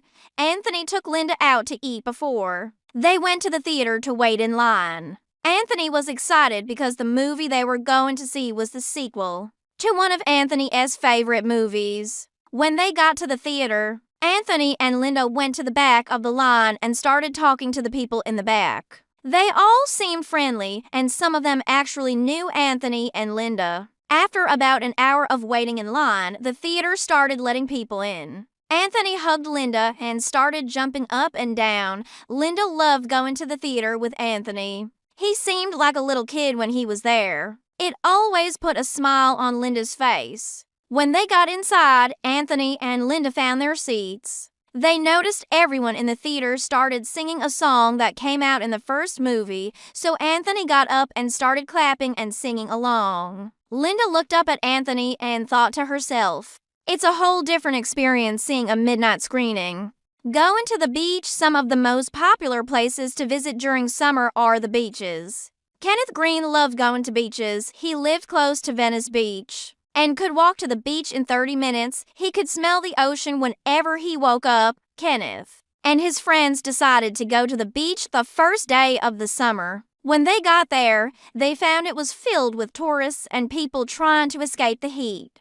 Even though the beach was filled with people, Kenneth didn't care. He knew all the cool places to go. He was friends with some shop owners. He was also friends with the owners of a little Mexican restaurant. He had a little booth reserved for him during the summer so that whenever he got hungry, he didn't have to wait for a table. The owners were family friends of Kenneth and they loved having him around. Kenneth didn't like to abuse their relationship, so he only went to the restaurant once or twice a week, and he always left good tips. There are a lot of activities to do at the beach. People can go swimming, rent a bike, play volleyball, or shop around. Kenneth is always careful when he is around volleyball nets and people bicycling. Last year, he was walking by the volleyball nets when a large man jumped up to hit the ball, which ended up hitting Kenneth right in the head. The man ran to Kenneth to make sure he was okay. He was okay, but a bit dizzy. As Kenneth was trying to get his balance back, he walked right into the path of a bicycle. He crashed into a woman riding a bicycle and they both fell down. It wasn't Kenneth's favorite summer. My worst birthday. I had the worst birthday of my life last year. It all started when my sister Donna invited my ex-girlfriend Jennifer. For some reason, Donna and Jennifer started getting along after we broke up. How convenient, I told Jennifer. Donna was always trying to make my life hell. I guess that's her job as the older sister. She was 20 years old, while I turned 17 years old last year. My mother had worked very hard to keep the party they were going to throw for me a secret. It didn't work because Donna had a big mouth, but I was trying to keep up the secret for my mother's sake.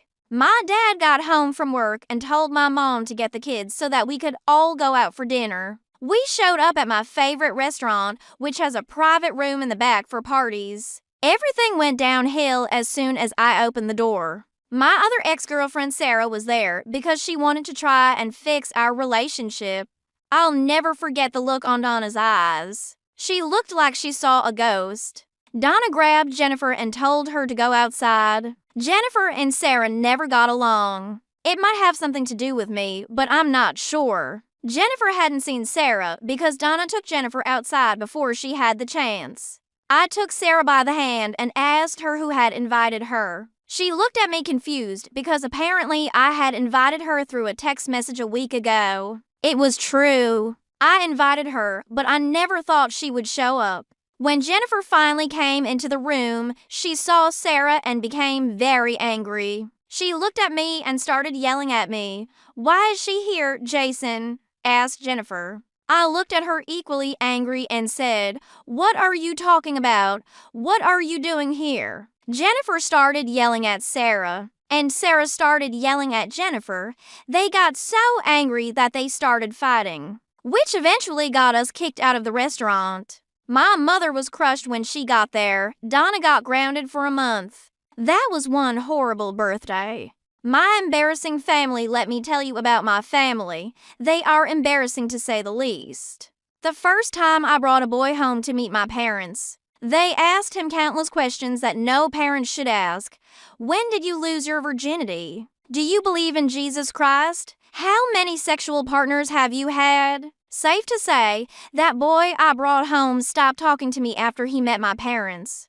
I stayed single throughout my time at high school. It was not that I didn't like anyone or that no one liked me. It was that my parents had a rule. They had to approve of whoever I would be dating. Sometimes I thought they had that rule specifically to embarrass me. I hate that I can't have normal parents. They are weird. They like collecting old books and watching old movies. They listen to old records on an old record player. They say that it's better than listening to an iPod. I always let them know that at least I can listen to my iPod when I go out. The last day of high school had passed, and I didn't know what I wanted to do. I decided to take a year off and work. My parents didn't like it, but it was my decision to make. I got a job at a little restaurant called Baker's Cabin. It was a nice restaurant where people could sit down and have a good steak dinner at a reasonable price. I liked working there. However, what I liked most was the bartender Paul.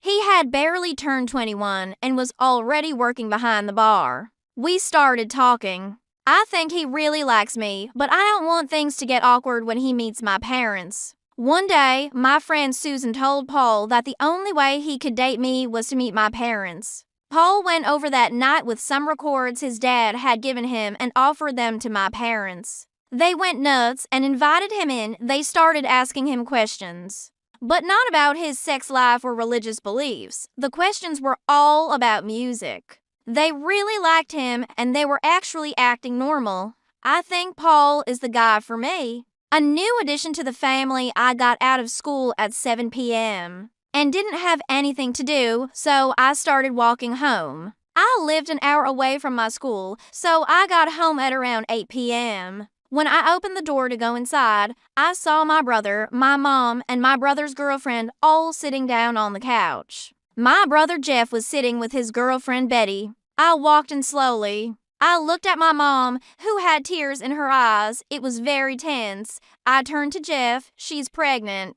Jeff and his girlfriend started laughing and said, "Yes." I started jumping up and down with joy. I always wanted to be an uncle. My first reaction was to Start screaming. It wasn't me. I started screaming that because my parents always thought I was going to be the first one to give them a grandchild. They certainly didn't think Jeff was going to do it. I gave them each a hug and I wished them luck. After 8.5 months had passed, Betty gave birth to a beautiful baby boy. My family and I were as happy as it could be. They named the baby Mark. Mark was the name of my father, who passed away a year ago. My brother said that he looked like my dad, so he decided to give him the name in honor of my dad. We all gathered at the hospital and started laughing, talking. We each took turns carrying the baby. It was the happiest moment in our family's history. We only wish that my father would have been a part of it.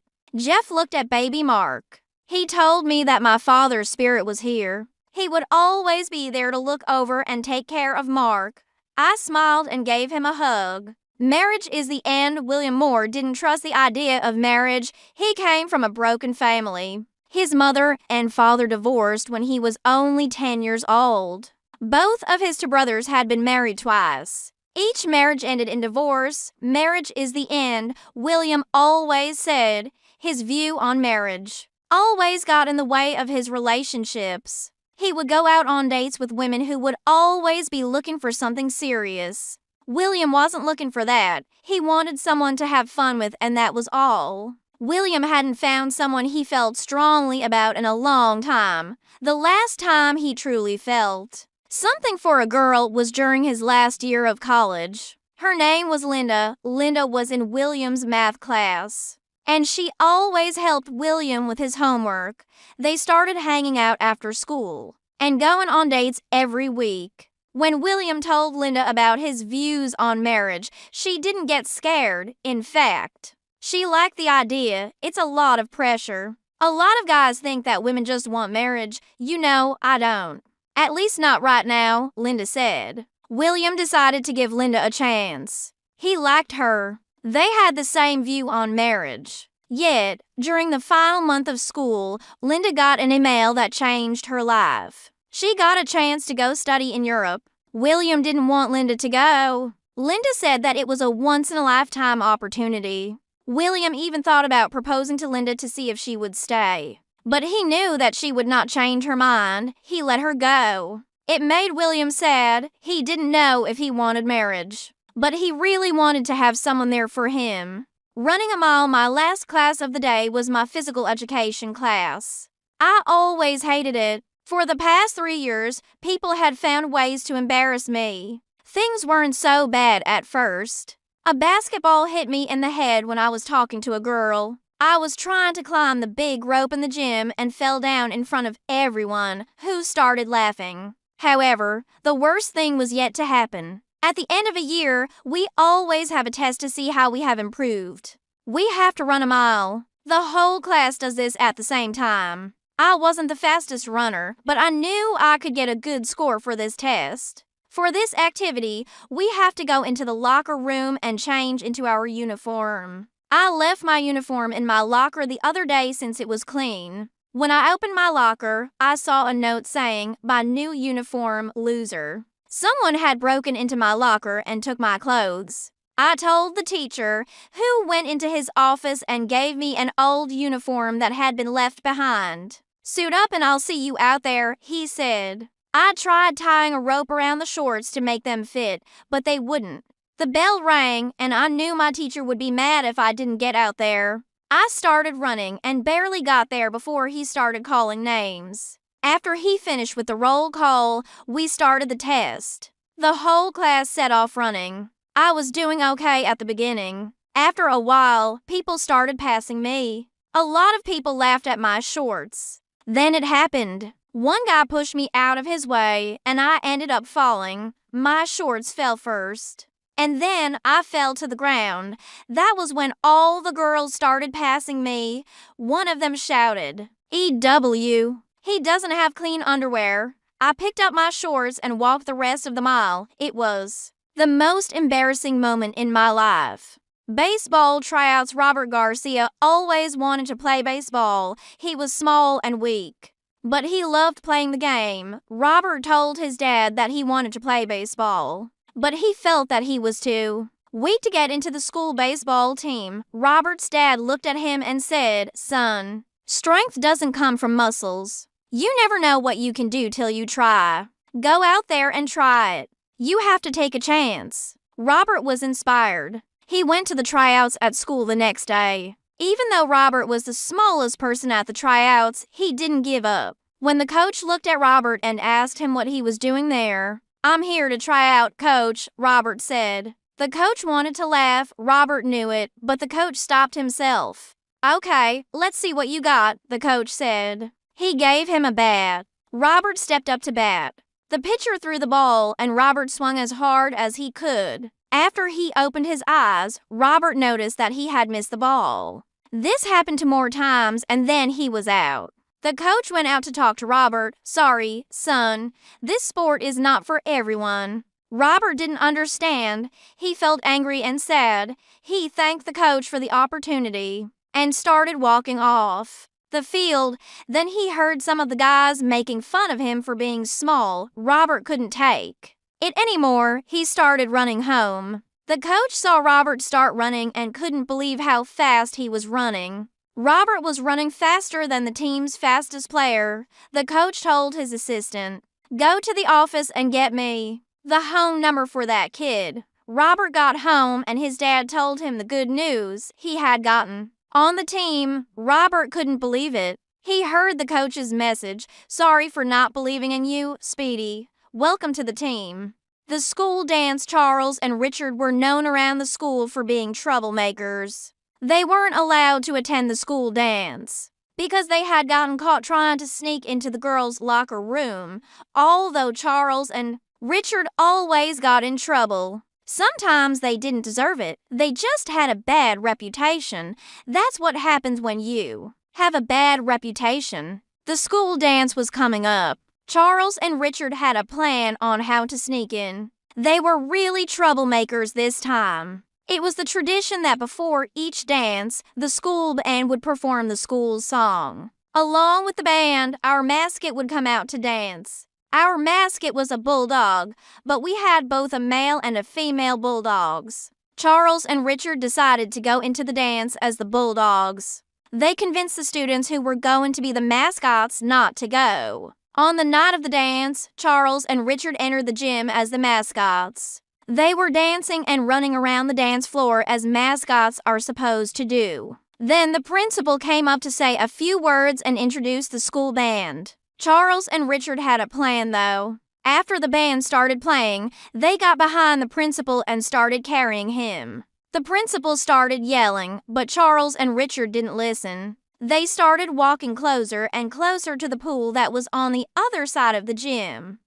Before the principal realized what was going to happen, they let him go directly into the pool. Everyone started laughing. Charles and Richard ran out of the gym quickly. No one realized they were Charles and Richard. Of course, the next day they got caught. They were really in trouble. A jealous girlfriend, Kevin Turner, was a trusting guy. But his girlfriend, Carol Adams, wasn't so trusting. Whenever Kevin wanted to hang out with his friends, Carol would look at him and say, "Who are you really seeing?" At first, Kevin took it as a joke. But soon Carol started getting carried away with it. When he went out with her, she would lie about not having her phone just so that she could see his phone. She would check his text messages and calls. She would check his Facebook and Twitter. I asked Kevin one day why he was still with her. He simply said that he had a plan. I was curious about his plan, but he didn't want to tell me what it was. After they had been going out for a couple of months, Kevin started going out to clubs. And Carol would always tag along. Kevin would say that he forgot his wallet and if she could pay. Apart from being jealous, Carol was actually willing to pay for a lot of Kevin's things. It turned out that all that jealousy had turned Kevin into a different person. Kevin started getting Carol to buy him things. She paid for his cell phone, for his car payments, for his clothes, and for his rent. I asked Kevin why he was still with her. He told me that he had another plan. One day, Carol had a fight with her best friend. When it was all over, she went to talk to Kevin at his house, but he wasn't home. It turned out that Kevin had always liked Carol's best friend. He kept it secret, but once he found out that they had started fighting, he realized that it was his chance. Kevin eventually got in a relationship with Carol's best friend. Carol eventually got over Kevin. Jealousy is not a good look on a person, Kevin said. He told me that he did what he did because of how jealous Carol was. Skating for glory. Brian Nelson got his first skateboard when he was 9 years old. He started skating right away. He had friends at school that knew how to skate, so he would go to their houses after school. As time went by, Brian got better and better at skating. He could do a lot of tricks on his skateboard, but what Brian really loved was jumping over stairs with his skateboard. His record was 15 stairs, but he wanted to beat that record. Brian and his friends went to the Hollywood 18, where a lot of skaters go to make skating videos. Brian knew that if he jumped over those stairs, he would become a legend with his friends. As he went up to the stairs, he started counting each stair one by one. He wanted to make sure they passed 15. On his first try, Brian jumped off his skateboard and landed on the grass next to the stairs. He wanted to try again, but he was scared. He finally got the nerve to try it again. This time, he actually jumped over some stairs. Unfortunately, he didn't pass the 16th step in the staircase. He fell off his board, but he didn't get that hurt. Some girls were looking at Brian and asked him if he could do it again. Brian knew he had to get it this time. As Brian prepared for his jump, he kept looking at the girls that had gathered to see him. He was breathing heavy, but he knew he could do it. The time had arrived. Brian was ready to try it again. He pushed off the pavement and started pedaling his skateboard faster and faster. He got to the top of the stairs and then he jumped. Brian was in the air for about 5 seconds and then he landed. The girls all applauded and then Brian stopped his skateboard. He had done it. He beat his record. All the girls went up to give him a hug, but they all stayed away because he smelled. He started laughing. Everyone laughed and congratulated Brian. The dog Sandy. When Donna was a little girl, she had a dog named Sandy. Sandy was a furry, brown, medium-sized dog. She weighed about 25 pounds and was a happy dog. Donna was only 10 years old and couldn't remember a day in her life without Sandy by her side. Sandy was Donna's best friend. The two could be seen together on most days. Donna cared for Sandy every day. She fed her, brushed her, and played with her. Donna went with Sandy whenever it was time to take her to the veterinarian's office for a physical checkup. Donna always wanted to be with her furry friend on those occasions because she didn't want Sandy to feel alone and afraid. Donna was also responsible for cleaning up after Sandy, which meant picking up her poop. Donna didn't mind though. She loved Sandy. One day, Donna and Sandy were coming home from the park. They were walking down the street near their home when Donna let Sandy off her leash. Donna knew she wasn't supposed to let her off the leash, but she always did when they were just a few houses away. Sandy would run into the yard, yelping and howling while waiting for Donna to get home. This day was different though. Sandy saw a cat across the street and started running after the cat just as Donna's neighbor was driving home. Sandy was hit and killed by the speeding car as Donna screamed in shock. "No!" yelled Donna, but it was too late. Sandy was gone. Donna was very sad. She blamed herself for Sandy's tragic death. But her mom told her that Sandy was happy in heaven now. Donna held a little service for her doggie and buried her in the backyard, so that Sandy would always be near her. Donna knew they would be together again. Decorating the Christmas tree. One of the favorite American holidays is Christmas. The holiday has a special meaning to most Americans today. It is an official government holiday celebrated on December 25th. Most Americans get both Christmas Day and Christmas Eve off from their jobs so that they can spend time with their families. Many people are busy buying gifts for their loved ones in preparation for the big day. Christmas Day is the time when families open presents that they have given each other. The presents are wrapped in beautiful paper and usually include a colorful bow and a tag with a person's name on it. These presents are placed under a tree that is brought into their home. and decorated with bright ornaments by the entire family. When Michelle was a little girl, she loved helping her mom and dad decorate the Christmas tree. It all began by going to a Christmas tree lot where vendors sold freshly cut trees to the public. Families can walk through the lots to pick the tree that is right for them. Michelle loved going to shop for a tree because of the sweet aroma that would come from the trees. "I like this one, Daddy," Michelle said. "It's perfect," her dad agreed and bought the tree. It was just the right size with full green branches. Once the tree was brought home, Michelle helped her mother place the tree in the right spot and began decorating it. Her brothers and sister would help, too. This was always a great family tradition. They put a string of flickering lights around the tree, along with pretty ornaments of different kinds. Each family member got to place their own special ornament on the tree. Michelle turned to her father and did too. The colors blue, red, yellow, and red would blink on and off and would shine brightly, reflecting off the ornaments. As the family stood and viewed the decorated tree, all were smiling. Michelle turned to her father and said, "Thank you, Daddy." Cruising the boulevard, Stephen Baker loves his car. He owns a beautiful 1977 Chevrolet Corvette that he bought many years ago. Steve, as he is known to his friends, got a great deal on the car. He bought it from a guy who was the original owner. This is the best possible situation a used car buyer can find. The car culture in California is unique. Detroit automakers look to California for trends to include into their car designs. Many people in California like lower cars, which make them look sleeker and more streamlined. This comes from the practice of cruising the boulevard, an activity that is very popular among people of all ages. It was Saturday night in August. Steve gave me a call to see what I was doing that night.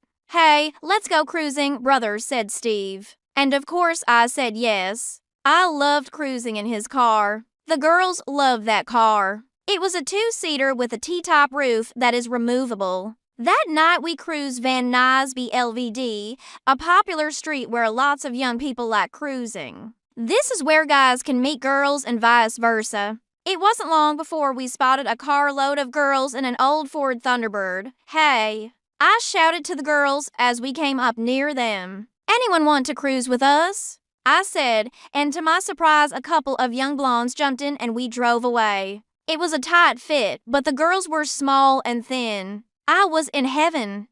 Before long, I was dating one of them and Steve dated the other. We went on a few double dates after that, but Steve and his folks moved away 1 year later and I never heard from him again. That was a sad day in my life, but at least I had a new girlfriend thanks to him and his 1977 Corvette.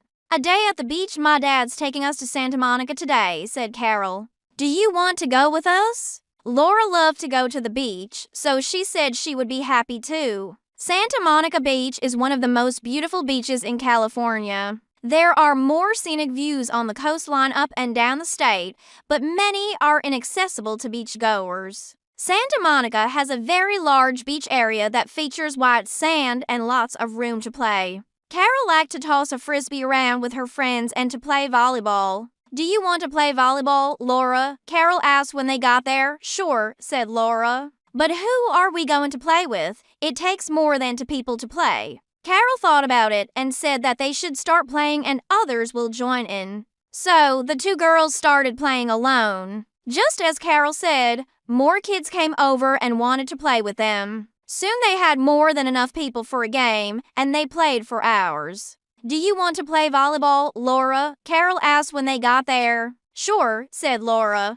"But who are we going to play with? It takes more than two people to play." Carol thought about it and said that they should start playing and others will join in, so the two girls started playing alone. Just as Carol said, more kids came over and wanted to play with them. Soon they had more than enough people for a game, and they played for hours.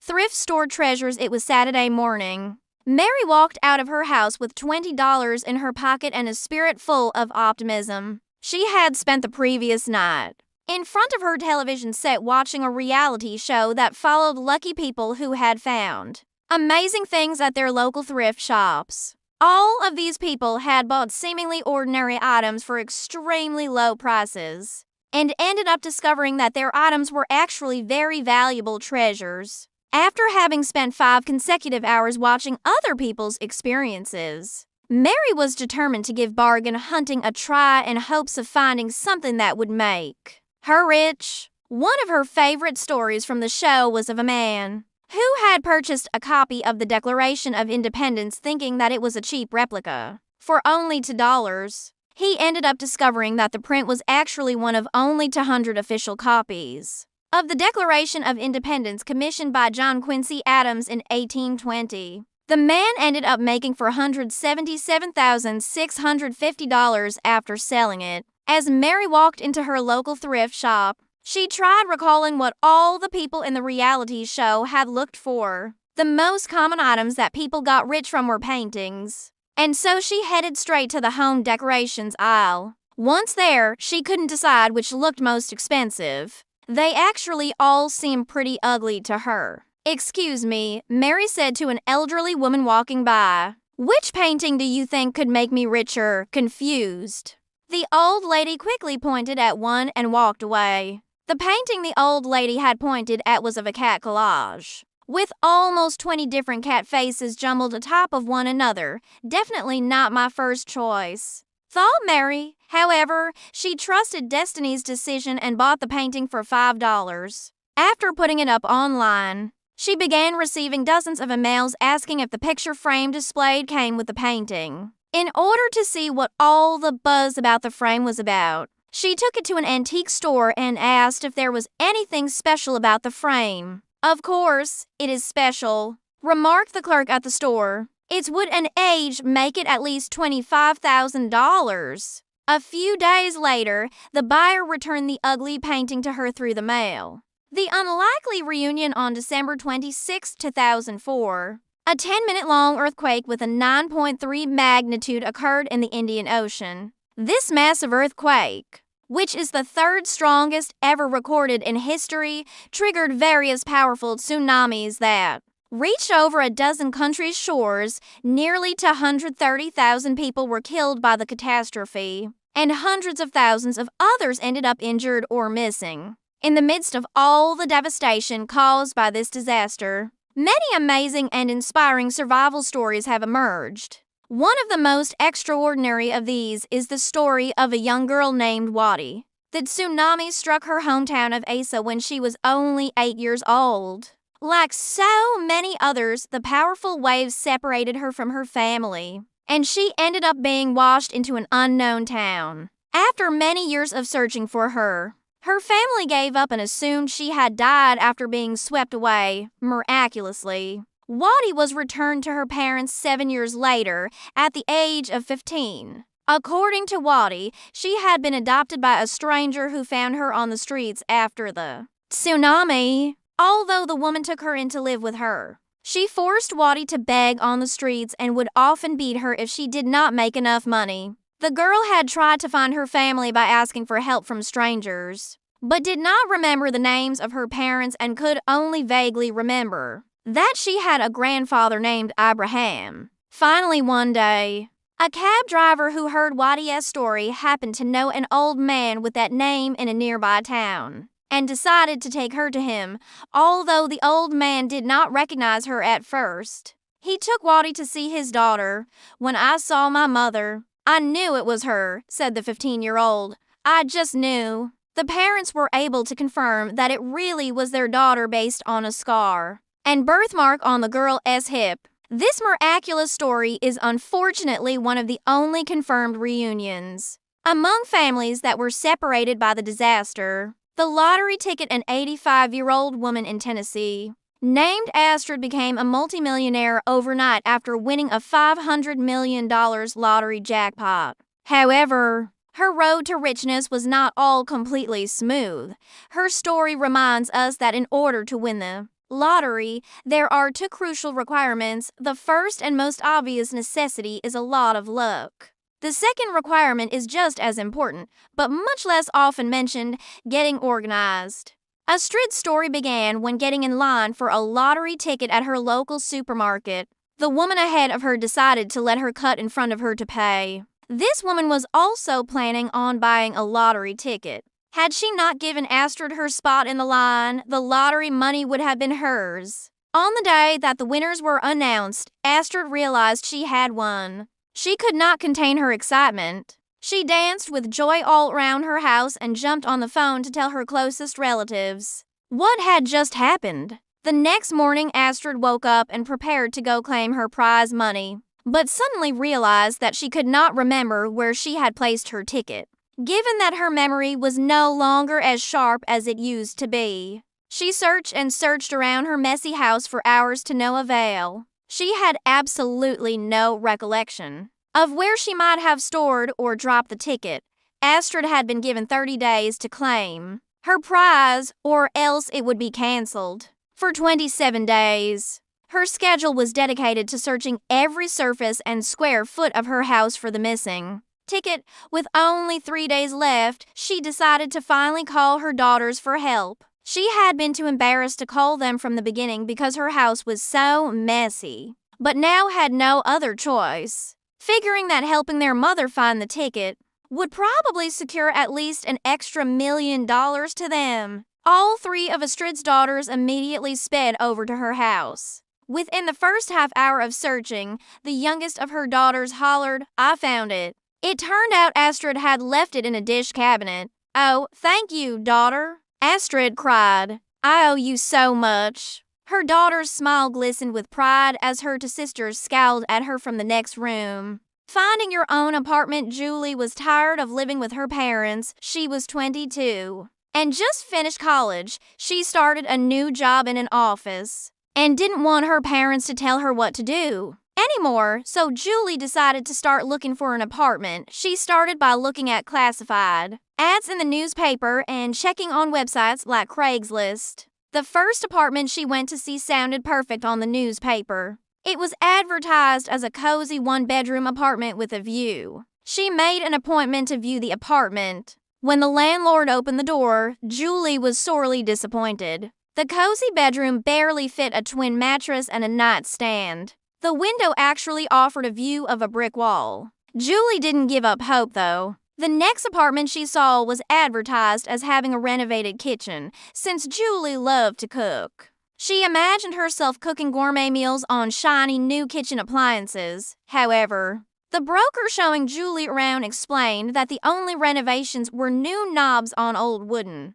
cabinets. Julie was beginning to lose hope. She then saw a listing for a basement apartment with access to a low-maintenance yard. Julie imagined herself hosting barbecues for her friends, until she saw that the low-maintenance yard was a tiny slab on concrete. Julie decided to stop looking for apartments that had features she liked. Instead, she was going to look for an apartment close to her job. She read a listing for a studio that was close to a freeway. This meant a shorter commute. When she saw the place, she found that the studio actually overlooked the freeway, and traffic could be heard from the bedroom. Julie was discouraged. She decided not to move out yet. Leaving a tip, Sharon and Ken just finished a wonderful meal at a fancy restaurant. The service and food were 5-star quality. Ken asked for the check. "How much is the tip?" Sharon asked. Since she and Ken were just friends, she didn't want him to pay for the whole meal. But since Ken did invite her, she assumed he was paying. Sharon thought that offering to put in the tip was a nice gesture. The tip was not going to be cheap.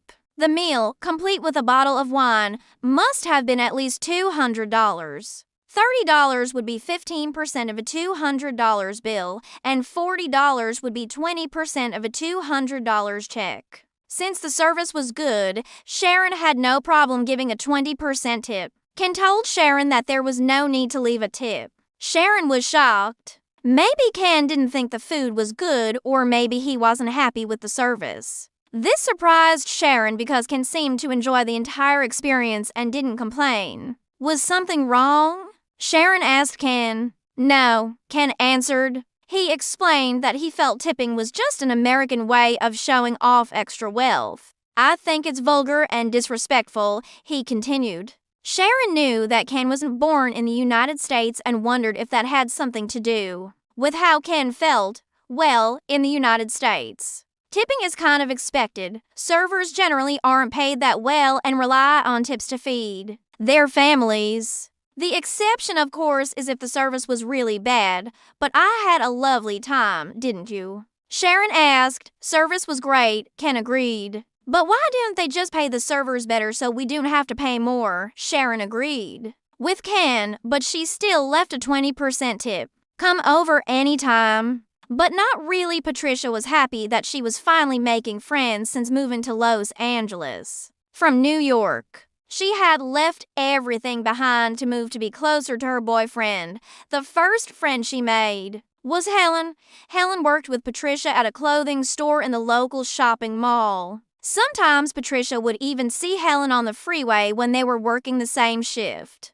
Patricia thought that they must not live too far from one another. Helen confirmed this. My neighborhood is right next to yours, Helen told Patricia while they were both checking out. Customers. Drop by anytime you want on a day when we're both not working, Helen said. Patricia took the invitation to literally. She was able to get Helen's address from their manager at work. I want to surprise my new friend, Patricia told the manager. The manager thought that was sweet, and without thinking about Helen's privacy, he passed the address on to Patricia. On a day that Patricia and Helen both had the day off, Patricia looked up Helen's address on her map application on her cell phone. Helen's house was only 10 minutes away. Patricia followed the directions, and at 9 o'clock a.m., she rang the doorbell at 2370 for Evergreen Avenue. It took Helen a while to answer the door. She looked genuinely surprised, but also confused when she saw Patricia on her doorstep. What are you doing here? How did you get my address? Helen asked. She was still in her pajamas and her hair was a mess. You told me to drop by anytime we both had a day off, so I got your address from our manager. I want to give you a surprise, Patricia said. I was just being polite. You can't just show up at someone's house, Helen said before slamming the door on Patricia's face. Trick or treat. It was Laura's first Halloween in the United States. She had seen many portrayals of the late October holiday on television and in movies. She had to admit she was a little excited and nervous about the day. She was excited to see the costumes worn by kids ringing her doorbell. She was also worried about being scared by the costumes. She had watched too many horror movies. Laura was renting a room in a house. Her landlady asked her if she could help with the candy. Laura happily agreed. The sun was just starting to set when the first group of kids in costumes rang the doorbell. Trick or treat, they said. Enthusiastically, when Laura opened the door, the kids all had open bags. I want a treat, Laura said and grabbed the candy from each of the bag. The landlady came running to the door. No, Laura, you give the kids candy, not taken from them, she explained gently. Thankfully, none of the kids were upset. They just looked confused. The landlady suggested that Laura should go out with some friends to a local community Halloween carnival. She would handle giving out the candy by herself. Laura went to her room to put on her witch costume. She walked to the local recreation center along with Joe and some other friends. The recreation center was decorated with fake spider webs and filled with artificial fog. We're going to egg some houses, Joe told her. She didn't know that throwing eggs was illegal. She just thought it was another Halloween tradition. A few hours later, the landlady opened the door and found Laura accompanied by police. Trick or treat? Laura asked, looking embarrassed. No such thing as free lunch ever since Mary moved to the United States 1 year ago. She often heard the phrase no such thing as free lunch. While she understood this to mean that you can't get something for nothing, she heard other mothers at her child's school talking about the free lunch program. How much does it cost to enroll? Mary asked the secretary at her child's school. The secretary smiled and told Mary that it didn't cost anything except a little bit of time. In order to find out if Mary's child was qualified to get free lunch at school, she had to fill out a form. The form was available in many languages besides English. It asked Mary basic questions like where she lived, how many children she had, and what her annual income was. Filling out the form was easy,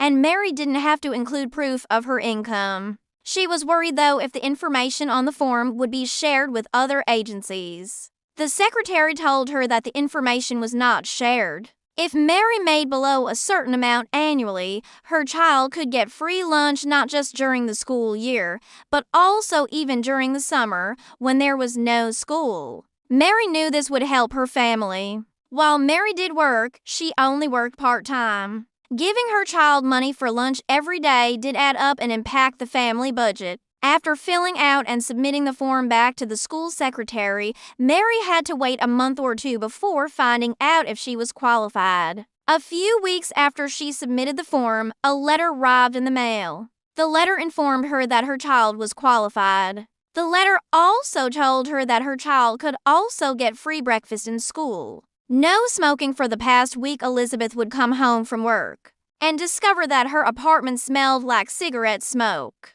She did not know where the smell was coming from. Elizabeth didn't smoke. No one else had the key to her apartment to smoke inside while she was at work. The smell of smoke especially bothered her because she had asthma. One day, Elizabeth stayed home from work because she was expecting a package. When she woke up that morning, the apartment smelled fine at 1 in the afternoon. Elizabeth went into the kitchen to make a sandwich for lunch. That was when she noticed the smell of cigarette smoke. She called the building superintendent. By the time he arrived at Elizabeth's apartment, the whole place smelled like cigarette smoke. The super told Elizabeth he was pretty sure the smoke was coming up, though the vents from her new downstairs neighbor. The new neighbor was a smoker, the super told Elizabeth there was nothing to be done. The building was really old and the vents couldn't be sealed. It was also perfectly legal for the downstairs neighbor to smoke in his apartment. He suggested that Elizabeth buy an air filter and see if that would help. Elizabeth bought an air filter, but didn't find it to be enough. Her asthma was getting worse. Her clothes and furniture were beginning to smell like cigarette smoke, too. Elizabeth decided to go downstairs to talk to the neighbor. She was going to ask him not to smoke in his apartment. Elizabeth knocked on the door. When he opened the door, a huge wave of cigarette smoke came out. Elizabeth began coughing violently. The neighbor gave Elizabeth a disgusted look. "Are you trying to get me sick?" the neighbor asked her. Elizabeth couldn't believe what he was saying. "No, but you are," she said. My best friend's name is Joseph Taylor, but he prefers to be called Joe. He does a lot of stupid stuff, and it usually gets him in trouble. The other day, while he was trying to impress some girls, he fell off his skateboard and broke his arm. Joe had to get his arm in a cast, but he told me it was worth it. He had already gotten 3 phone numbers from the girls he was trying to impress. I always love Joe coming over to my house because it makes my day more exciting. After he showed me his arm, Joe asked me if I wanted to go to the mall. "Sure, why not?" I said. I asked my mom for permission and she said yes. When we got to the mall, Joe wanted to get something to eat, so we went to McDonald's. We got to hamburgers and to sodas, and then we went walking around the mall. For some reason, Joe always liked stealing things from the stores at the mall. I never understood why he stole the things he did. For example, that day he stole 3 keychains, 5 pairs of socks, and a t-shirt of a television show that he had never heard of. Joe always said the same thing when he got out of the store: "I love the rush of stealing."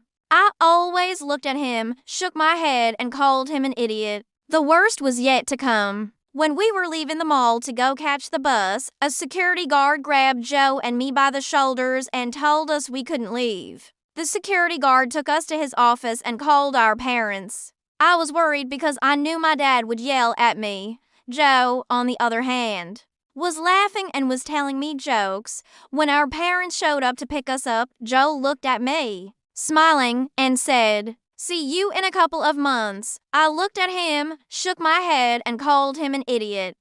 What's good for the goose Rob Hernandez thought the fuzzy little chick at the pet shop was the cutest thing he had ever seen. He had to buy it. He thought he was buying a baby duck and named his new pet Chaco. Chaco was loved and grew fast. Rob began to notice, however, that Chaco was growing too fast and getting too big. When Chaco made his first sound, Rob couldn't believe his ears. Rob expected a quack, but Chaco honked.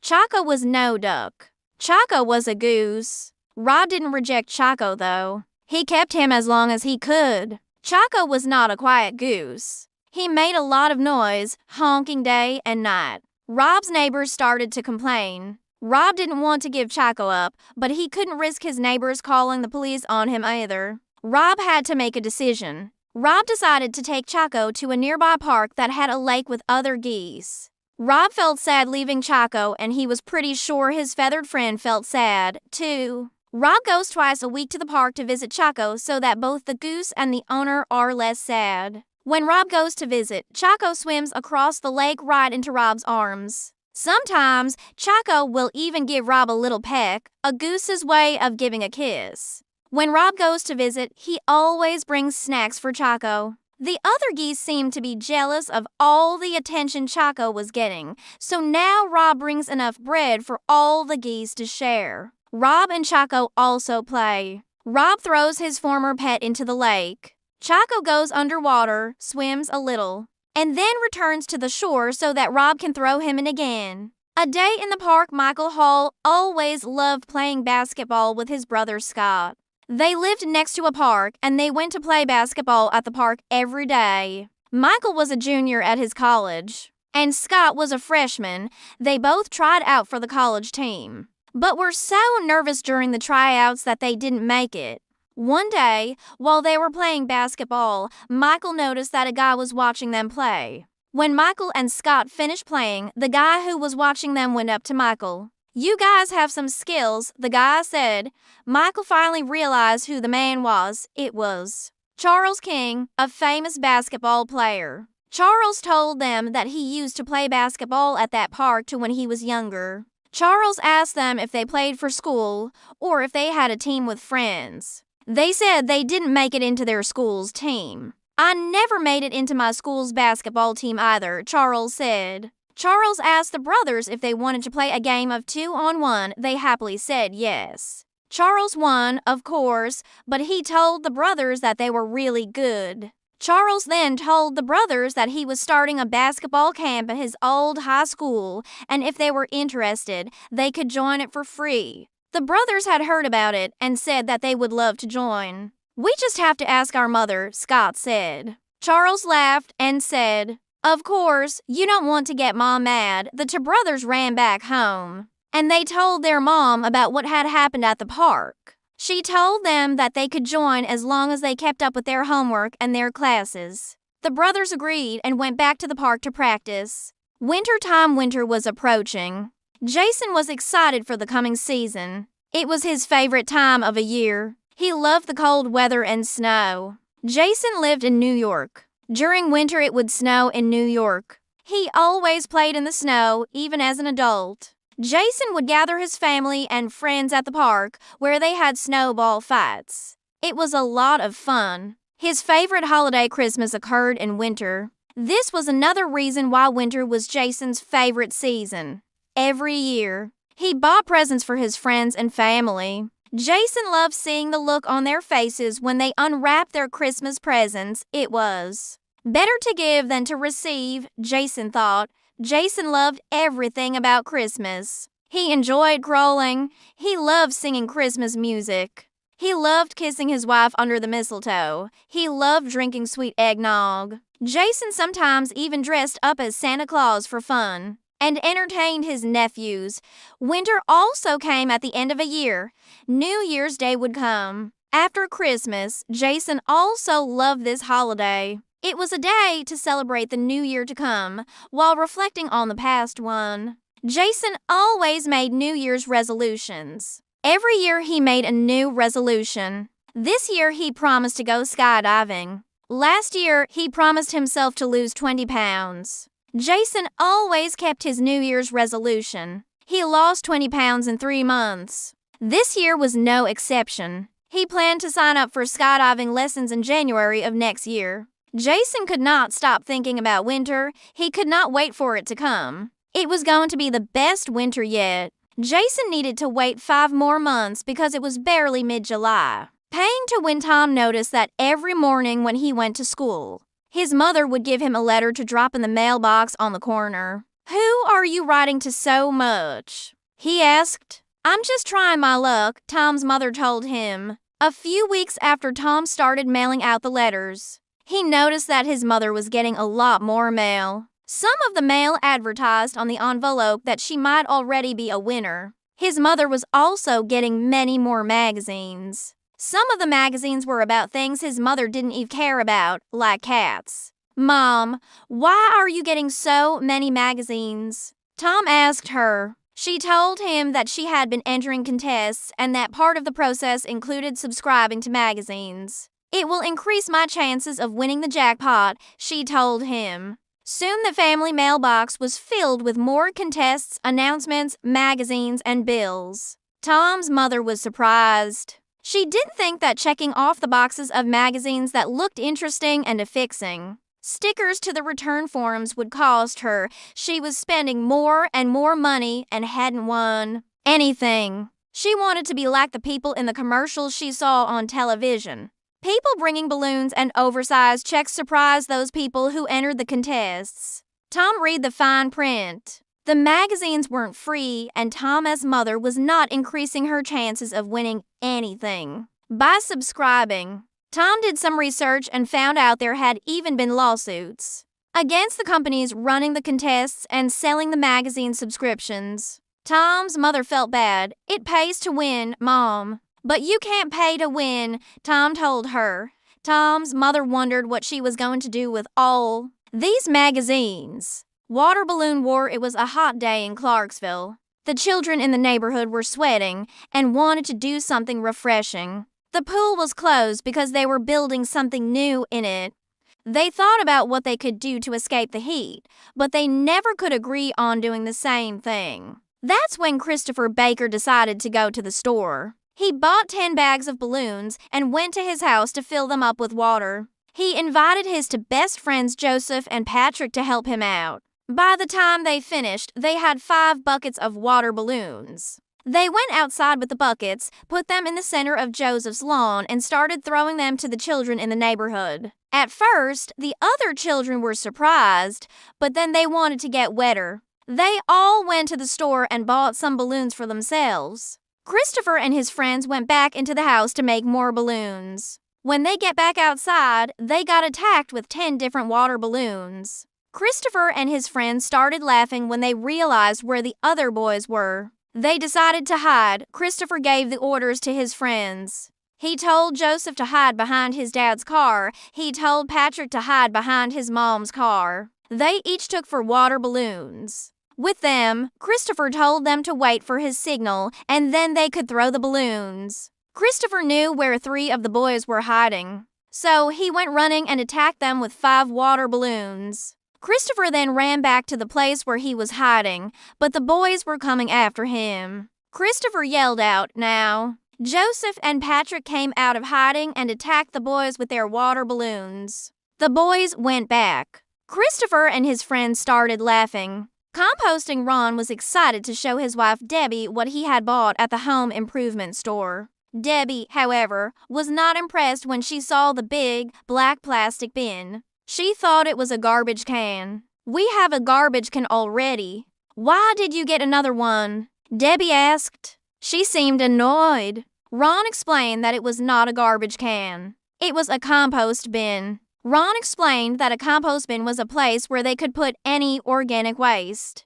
like fallen leaves, grass clippings, and fruit and vegetable peels. "Why can't we just throw that in the trash?" Debbie asked. She really didn't want extra work for herself. Ron explained that it was good for the environment. About 30% of all the garbage in the United States is made up of waste from food and yards. Not only would they produce less garbage, they would also make compost, which was rich soil. It would help Debbie's flowers. She could have the beautiful garden she always dreamed of. Ron explained. That little by little inside the bin, the food scraps and green waste would create a pile. The pile would naturally break down. "Where are we keeping this pile?" Debbie asked.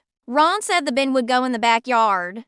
Debbie wasn't convinced. She was worried about rats and roaches. Ron explained that as long as they didn't put any meat scraps or oily items in the compost bin, then rats wouldn't be a problem. Roaches, however, were a natural part of the materials breaking down. Ron was especially excited about what he bought to put in the compost bin. He pulled out a small box and gave it to Debbie. She opened it and screamed before dropping the box on the floor.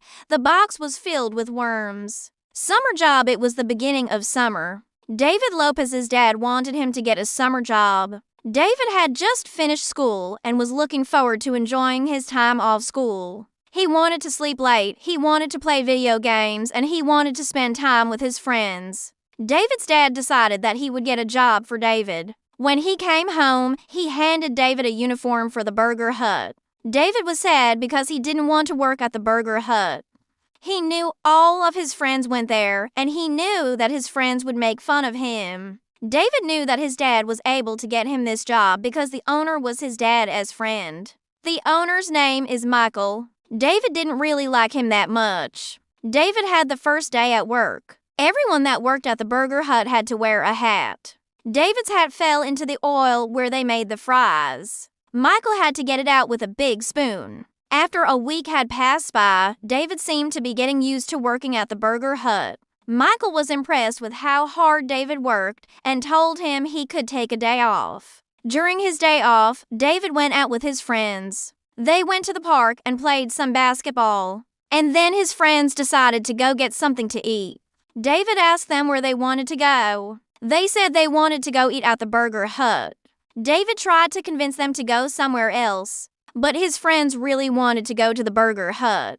When they got to the Burger Hut, David put on his sweater and his hat. He sat down in the far corner of the restaurant and tried to hide himself from his co-workers and his boss when his friends got their food. They went to sit down with David. Michael came out and saw David. He went up to him and said, "You just can't get enough of this place, huh, David?" Michael chuckled and then left. David's friends took a bite out of their burgers and looked at David. "You work here?" One of David's friends asked. His another friend looked at him and said, "Can you get me a job?" David smiled and nervously said, "I'll try." A night in Las Vegas. Nancy Scott just turned 21 last October. She was excited about finally being able to go to concerts that were strictly 21 and over. She decided that she would go to Las Vegas. For her first concert, Jennifer, Nancy's sister, decided to go along with her because she didn't want her sister to go alone and get lost. Jennifer called her friends Matt and Jake, and they all decided to make the drive to Las Vegas. As they arrived in Las Vegas, they parked their car in the parking lot of the hotel they were staying in. Nancy took a shower, and then Jennifer took one. They got dressed and then met both Matt and Jake in the lobby of the hotel. Nancy was so excited, she asked her sister if she wanted to get a drink. Jennifer agreed and said okay, but only one. Jennifer bought her sister a giant drink that came in a 4-foot-tall cup, and she got the same. Nancy couldn't believe how big the drink was. "It's almost as tall as me," Nancy said. Jennifer laughed and took a drink from her cup. Matt and Jake arrived first at the place where the concert was going to be. They called the sisters and told them where to meet them. Nancy was excited to see the concert because one of her favorite bands was playing. As they got in line to get in, Jennifer went to the restroom. When Jennifer was getting back to her friends and sister, she met one of the members of the band named Jill. Jennifer told Jill about Nancy coming all the way to Las Vegas to see this show, and if she could do something special for her. Jill smiled and said sure. She reached into her purse and gave Jennifer for backstage passes. Jennifer hugged Jill and said thank you. Jennifer ran back to Nancy and told her to close her eyes. When Jennifer told Nancy to open her eyes, she was holding up the backstage passes in front of Nancy. Nancy began jumping up and down with joy. The divorce. It's been 6 months since Jason White's parents were officially divorced. At first, Jason was sad. He thought that it was his fault that his parents had gotten divorced. One day, while Jason was at his dad's new apartment, he asked his dad a question. "Why did you get divorced with Mom, Dad?" Jason asked. His dad didn't want to talk about it. He told Jason that he would understand when he was older. The following day, Jason went back home with his mother. During the car ride, he asked his mother the same question. "Why did you get divorced with Dad, Mom?" Jason asked. She told Jason the same thing his father had told him. Jason didn't understand why they couldn't tell him the reason. He was 10 years old, but he felt like he was still 6. A week had passed since Jason asked his parents the question. Things weren't looking great for his parents. His mom would cry, and his dad would always be mad. Jason began getting angry. With his parents, one day after school, Jason decided to go over to his friend Matt's house. He asked Matt if he could sleep over for a couple of days. Matt said yes, so Jason went to get some clothes from his house before his mom got home. Jason got back to Matt's house. He told Matt not to tell Matt's mom and his mom that he was staying there.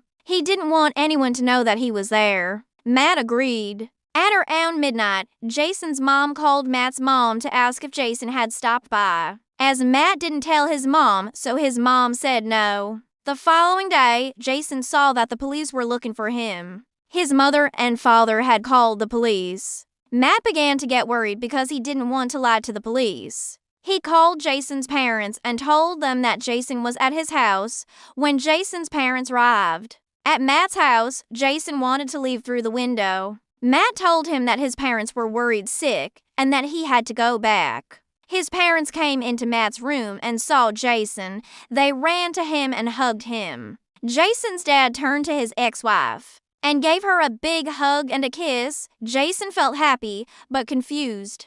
The girl next door, James Baker, was only 12 years old when his parents decided to move the family to a new town. At first, James was heartbroken because he had to leave his friends behind. His mother told James that it would be okay and that he would make new friends. When James and his family finally arrived at their new home, they decided to go out to meet the neighbors. It was a typical American suburban neighborhood. Every house had a big lawn in the front with a walkway leading up to the door. James felt uncomfortable and he didn't want to meet the neighbors. The first house they went to belonged to an elderly couple. They seemed nice, but they didn't have any kids that were James's age. The next house they visited had bicycles parked by the garage door. So James thought kids of his age might live there. James knocked on the door, and a young girl named Linda answered. James became nervous and he let his mother do the talking.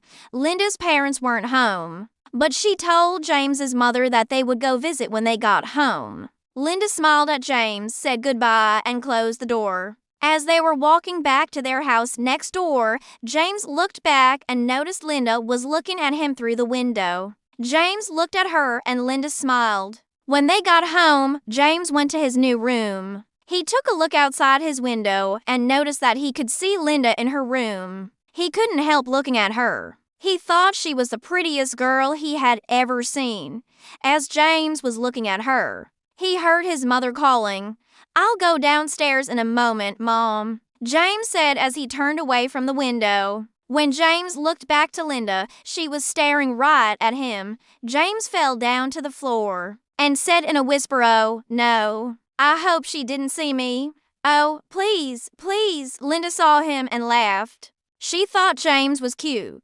The girl next door, James Baker, was only 12 years old when his parents decided to move the family to a new town. At first, James was heartbroken because he had to leave his friends behind. His mother told James that it would be okay and that he would make new friends. When James and his family finally arrived at their new home, they decided to go out to meet the neighbors. It was a typical American suburban neighborhood. Every house had a big lawn in the front with a walkway leading up to the door. James felt uncomfortable and he didn't want to meet the neighbors. The first house they went to belonged to an elderly couple. They seemed nice, but they didn't have any kids that were James's age. The next house they visited had bicycles parked by the garage door. So James thought kids of his age might live there. James knocked on the door, and a young girl named Linda answered. James became nervous and he let his mother do the talking. Linda's parents weren't home, but she told James's mother that they would go visit when they got home. Linda smiled at James, said goodbye, and closed the door. As they were walking back to their house next door, James looked back and noticed Linda was looking at him through the window. James looked at her and Linda smiled. When they got home, James went to his new room. He took a look outside his window and noticed that he could see Linda in her room. He couldn't help looking at her. He thought she was the prettiest girl he had ever seen. As James was looking at her, he heard his mother calling, "I'll go downstairs in a moment, Mom," James said as he turned away from the window. When James looked back to Linda, she was staring right at him. James fell down to the floor and said in a whisper, "Oh, no. I hope she didn't see me. Oh, please, please." Linda saw him and laughed. She thought James was cute. Going out to the movies, Robert Lee and his brothers were excited about the new Godzilla movie that was coming out. The day the movie came out, Robert and his brothers went to the theater early. Robert's brothers wanted to see another movie first, and then they wanted to sneak into Godzilla. Robert didn't mind, because he liked going to the movies. When they got to the theater, Robert bought his brothers popcorn, soda, and some candy. When they got everything, they went to find their seats. Robert's brothers didn't really like the first movie they watched, but they were excited to see Godzilla. When they got out of the first movie, Robert went to get more soda and popcorn because his brothers had finished all of it.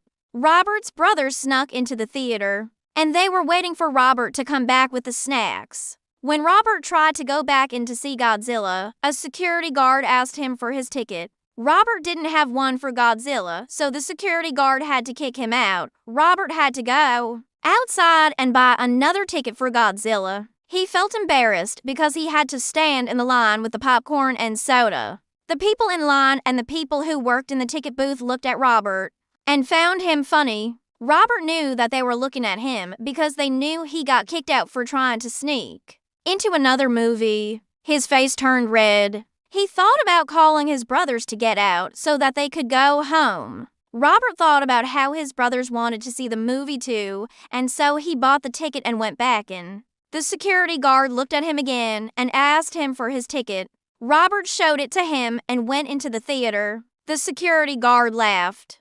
Giving a hand, Jaime, a new immigrant, was attending his daughter's first performance in a school play. His daughter, Carol, was 5 years old. She was a kindergarten student at the local public school.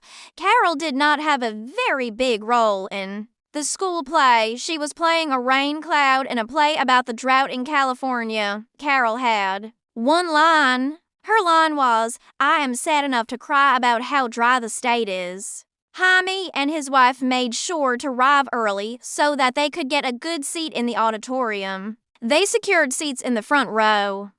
Before the show began, the school principal made an introductory speech. The speech was about how hard the students and teachers worked together to make the play possible. At the end of the speech, the principal said, "Let's give the school staff a hand." Jaime, whose English was not very good, stood up when the principal said this. He knew that when people said to give someone a hand, they meant they needed help. Jaime always wanted to help, especially at his daughter's school. Jaime thought maybe they needed help backstage. Jaime's wife put her arm in front of her husband. "Where are you going?" she whispered. "They need a hand," Jaime whispered back. His wife explained that to give someone a hand could also mean to applaud someone. "They don't need help. They just want us to clap," Jaime's wife said. Jaime felt a little embarrassed. He sat back down and began clapping along with the rest of the audience. Jaime thought to himself that someone needed to give the English language a hand. How could one phrase mean two different things? He meant the English language needed help.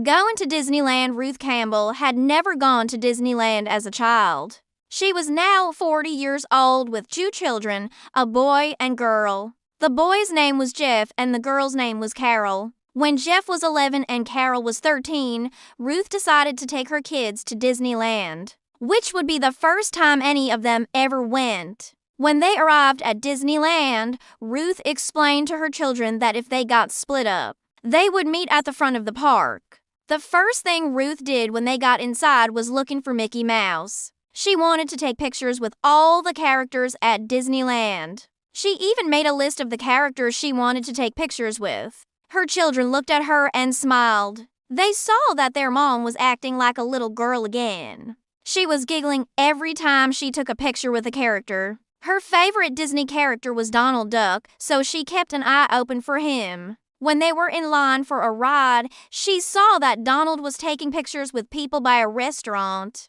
She told her children, "Look, guys, it's Donald. Hopefully, he is still there when we get out." When they got out of the ride, Donald wasn't there anymore. Ruth told her children that it was okay and that they would bump into him later on. They enjoyed their day at Disneyland until it was time for the park to close. Ruth and her children were looking at the fireworks that they put on every night at Disneyland. She hugged her children and told them she loved them. They hugged her back and continued to watch the show. When they were leaving the park, her children noticed that Donald was taking photos with some other people, and their mom hadn't noticed him yet. Carol told her mom that she needed to go to the restroom and asked her mom to wait for her for a moment. While she was waiting for Carol to come back from the restroom, Ruth felt someone poke her on her shoulder. It was Donald Duck with Carol. Ruth began tearing up a bit and hugged both of them. They all took photos with Donald Duck, the last character on Ruth's list. Anthony's first day at Disneyland. Disneyland is also called Magic Kingdom. It is located in Anaheim, California. The park opened in 1955 and was an instant success. When Anthony Martinez was a little boy, his brothers and sisters told him about Disneyland. At first, Anthony didn't know what they meant. He was just too young and would call it Disneyland as he couldn't pronounce it properly. His father had taken his older siblings to the park many times, but that was years ago. Anthony was much younger than his brothers and sisters for a long time. Anthony kept asking his parents to take him to Disneyland, but the feeling eventually wore off. He quit bugging his parents to take him. One day, when Anthony was about 8 years old, a classmate came to school bragging about his weekend at Disneyland. All of a sudden, Anthony wanted to go again. "Please, Mommy, take me to Disneyland." Anthony pleaded to his mom. His dad heard it and immediately told him, "Okay, son, we're going this weekend for sure." Anthony's dad hadn't realized that his youngest child had never been there and felt very bad about it. The weekend came and Anthony was so excited he couldn't keep still. When they got into Disneyland, Anthony marveled at the castles and other attractions. He especially liked the life-sized characters that roamed the park. He grew up watching Mickey Mouse and Donald Duck. Now he was taking pictures with them. Anthony was in heaven. The best part of the theme park is the rides. Can we go on the Captain Nemo ride? That question was soon followed by, can we go on the Matterhorn? Soon Anthony had gone on just about every ride. He was overwhelmed by the place. Soon the family was back in their SUV heading back home with Anthony fast asleep. It was the greatest day of his young life, a day he would later call the best day of my life. Richard's father, Richard, grew up in Los Angeles, California, and had a pretty good life. There was food on the table, and he had plenty of clothes to wear. He didn't really have any needs. He went to a good school in a nice area of the city and had many friends. Richard grew up with 3 older sisters who also enjoyed their life in California and had many friends. All this was possible because of their father, Michael. Michael was born into poverty in a small town just outside of Mexico City. When Michael was a boy, he remembered times when there was not enough food to eat or fresh water to drink. Whenever he was thirsty, he would go to the river to collect water. Michael lived in a hut that had no floor. Many times he slept on the dirt with just a blanket between him and the ground. That all changed when, at the age of 17, Michael emigrated to the United States with his family. The first few years were almost as difficult as it was in Mexico, but gradually things began getting better for Michael and his family. When Michael turned 19, he decided to enroll into a community college. His father had always stressed the importance of learning English while they lived in Mexico.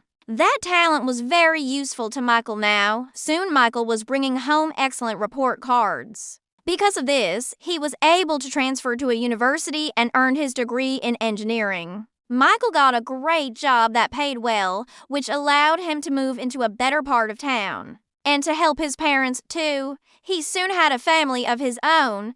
When Richard was born, it was the happiest day in Michael's life. Christopher the reporter when Christopher Lee was a young man. He had a dream to become an English professor. He worked hard at this by first going to a community college after high school, before transferring to the University of California, Los Angeles, at UCLA. Chris earned his bachelor's degree in English, but he still needed his master's degree to teach at college. Chris met George while taking a class at his old community college.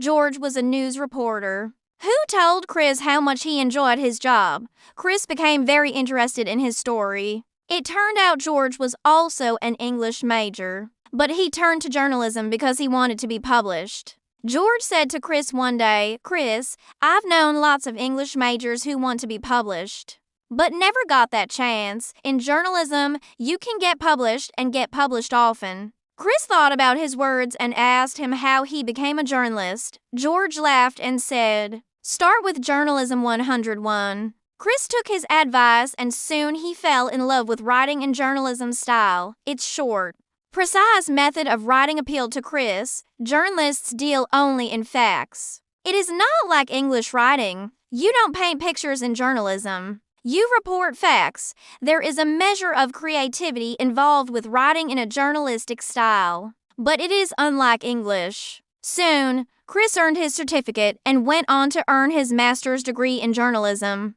He now works for a large daily newspaper. He is very grateful to his old friend George, who introduced him to journalism. He has now been published more than 100 times. George changed the course of Christopher's life. A trip to Hawaii, you're a winner. That's what Helen Green read as she opened an envelope she got in the mail. She couldn't believe it. She had one. Helen's husband Roger came over to see why Helen was screaming and jumping. Helen told Roger, "You're not going to believe it. Your sister entered us in a sweepstakes for a Hawaii vacation, and we won." "We won, Roger." Roger didn't believe it at first, but then he researched it.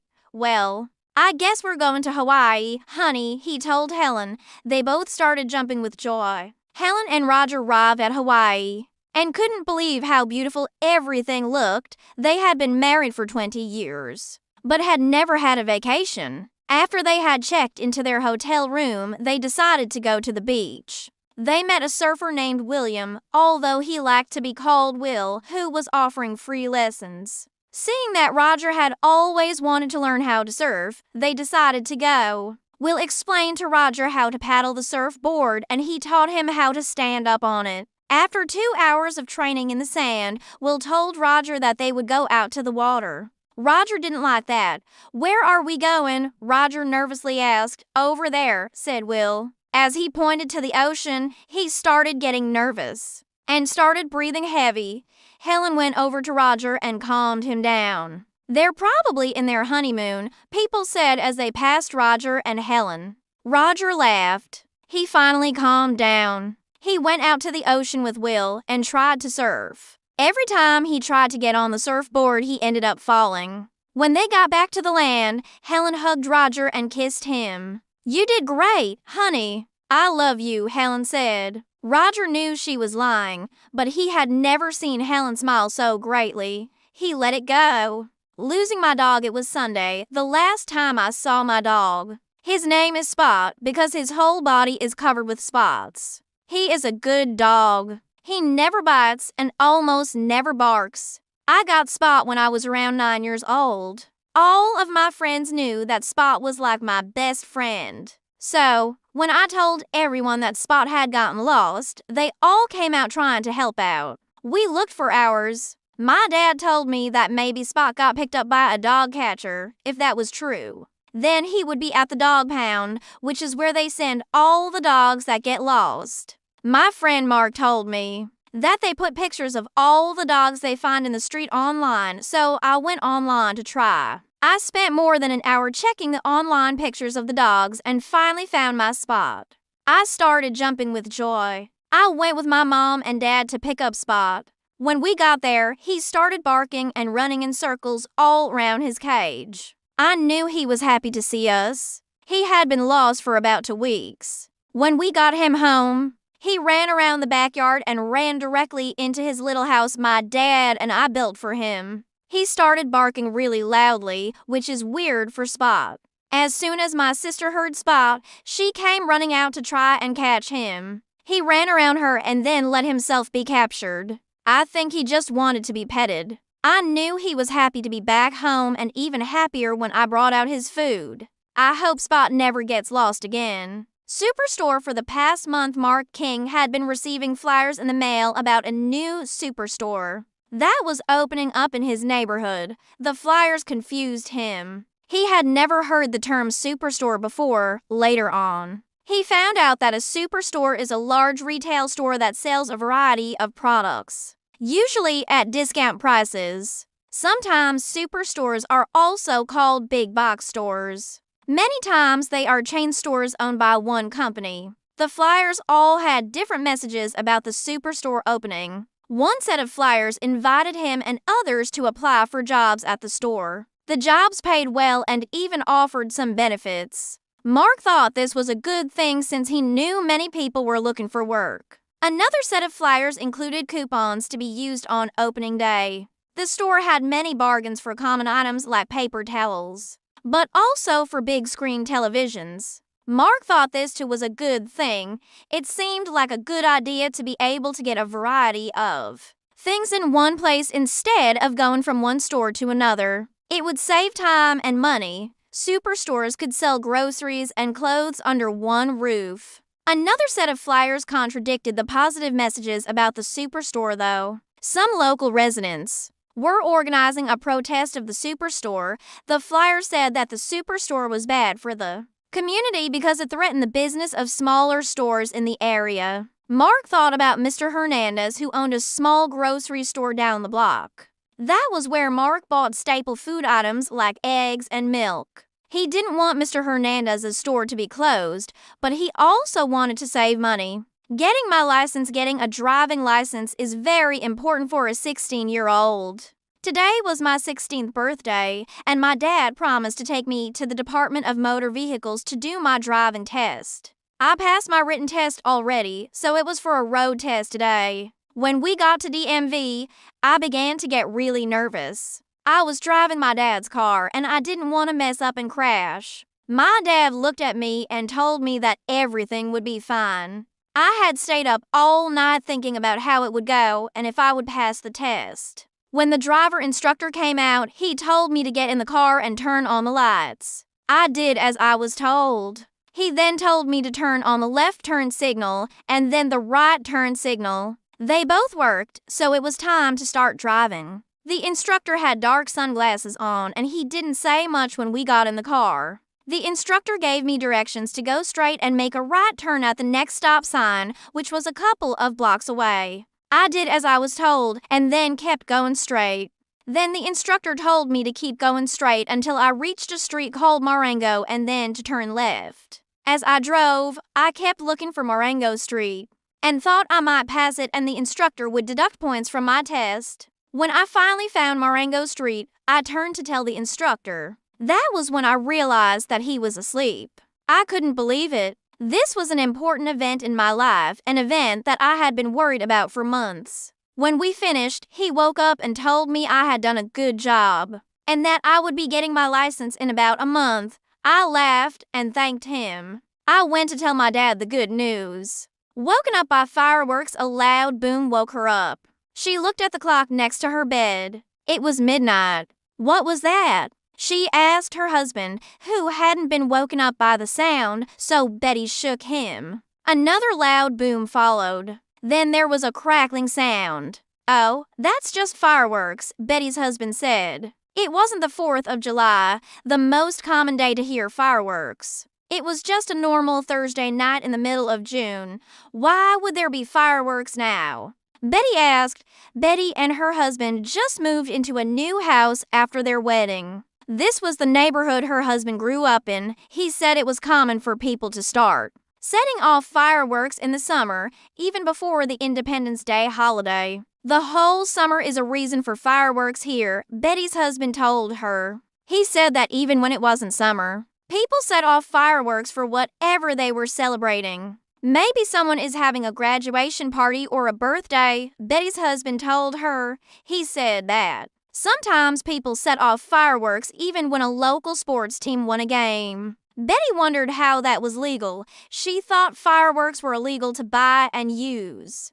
Betty's husband told her that it was easy enough for people to buy fireworks. He also told her that different counties in the state had different laws. So people could buy fireworks in one county and use them in a different county, like where they lived. Also, people can legally set off fireworks for holidays besides the 4th of July. Like for Lunar New Year, he added. Betty tried to go back to sleep, but the loud booms and crackles kept going. She decided to get a glass of water and go out into the yard to see the fireworks. The artist, the poor man, and the musician, 3 men, once lived in a small town in Texas. One was a musician, another was an artist, and the other was a poor homeless man. One day, the artist was going to start working on a new sculpture, but didn't have the necessary tools to start. He went downtown and saw a poor homeless man. Because the artist was new in town and got lost, he asked the homeless man where the nearest art supply store was.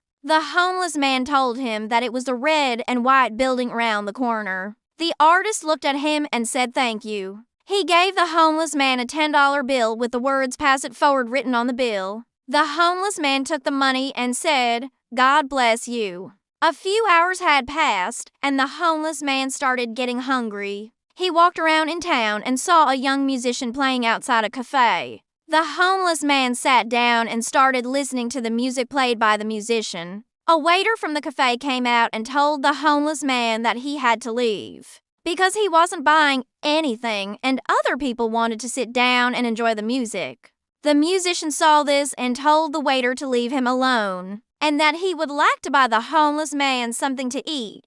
The waiter looked at the musician and said okay. The homeless man thanked the musician. After he finished eating, he took out the $10 bill and gave it to the musician.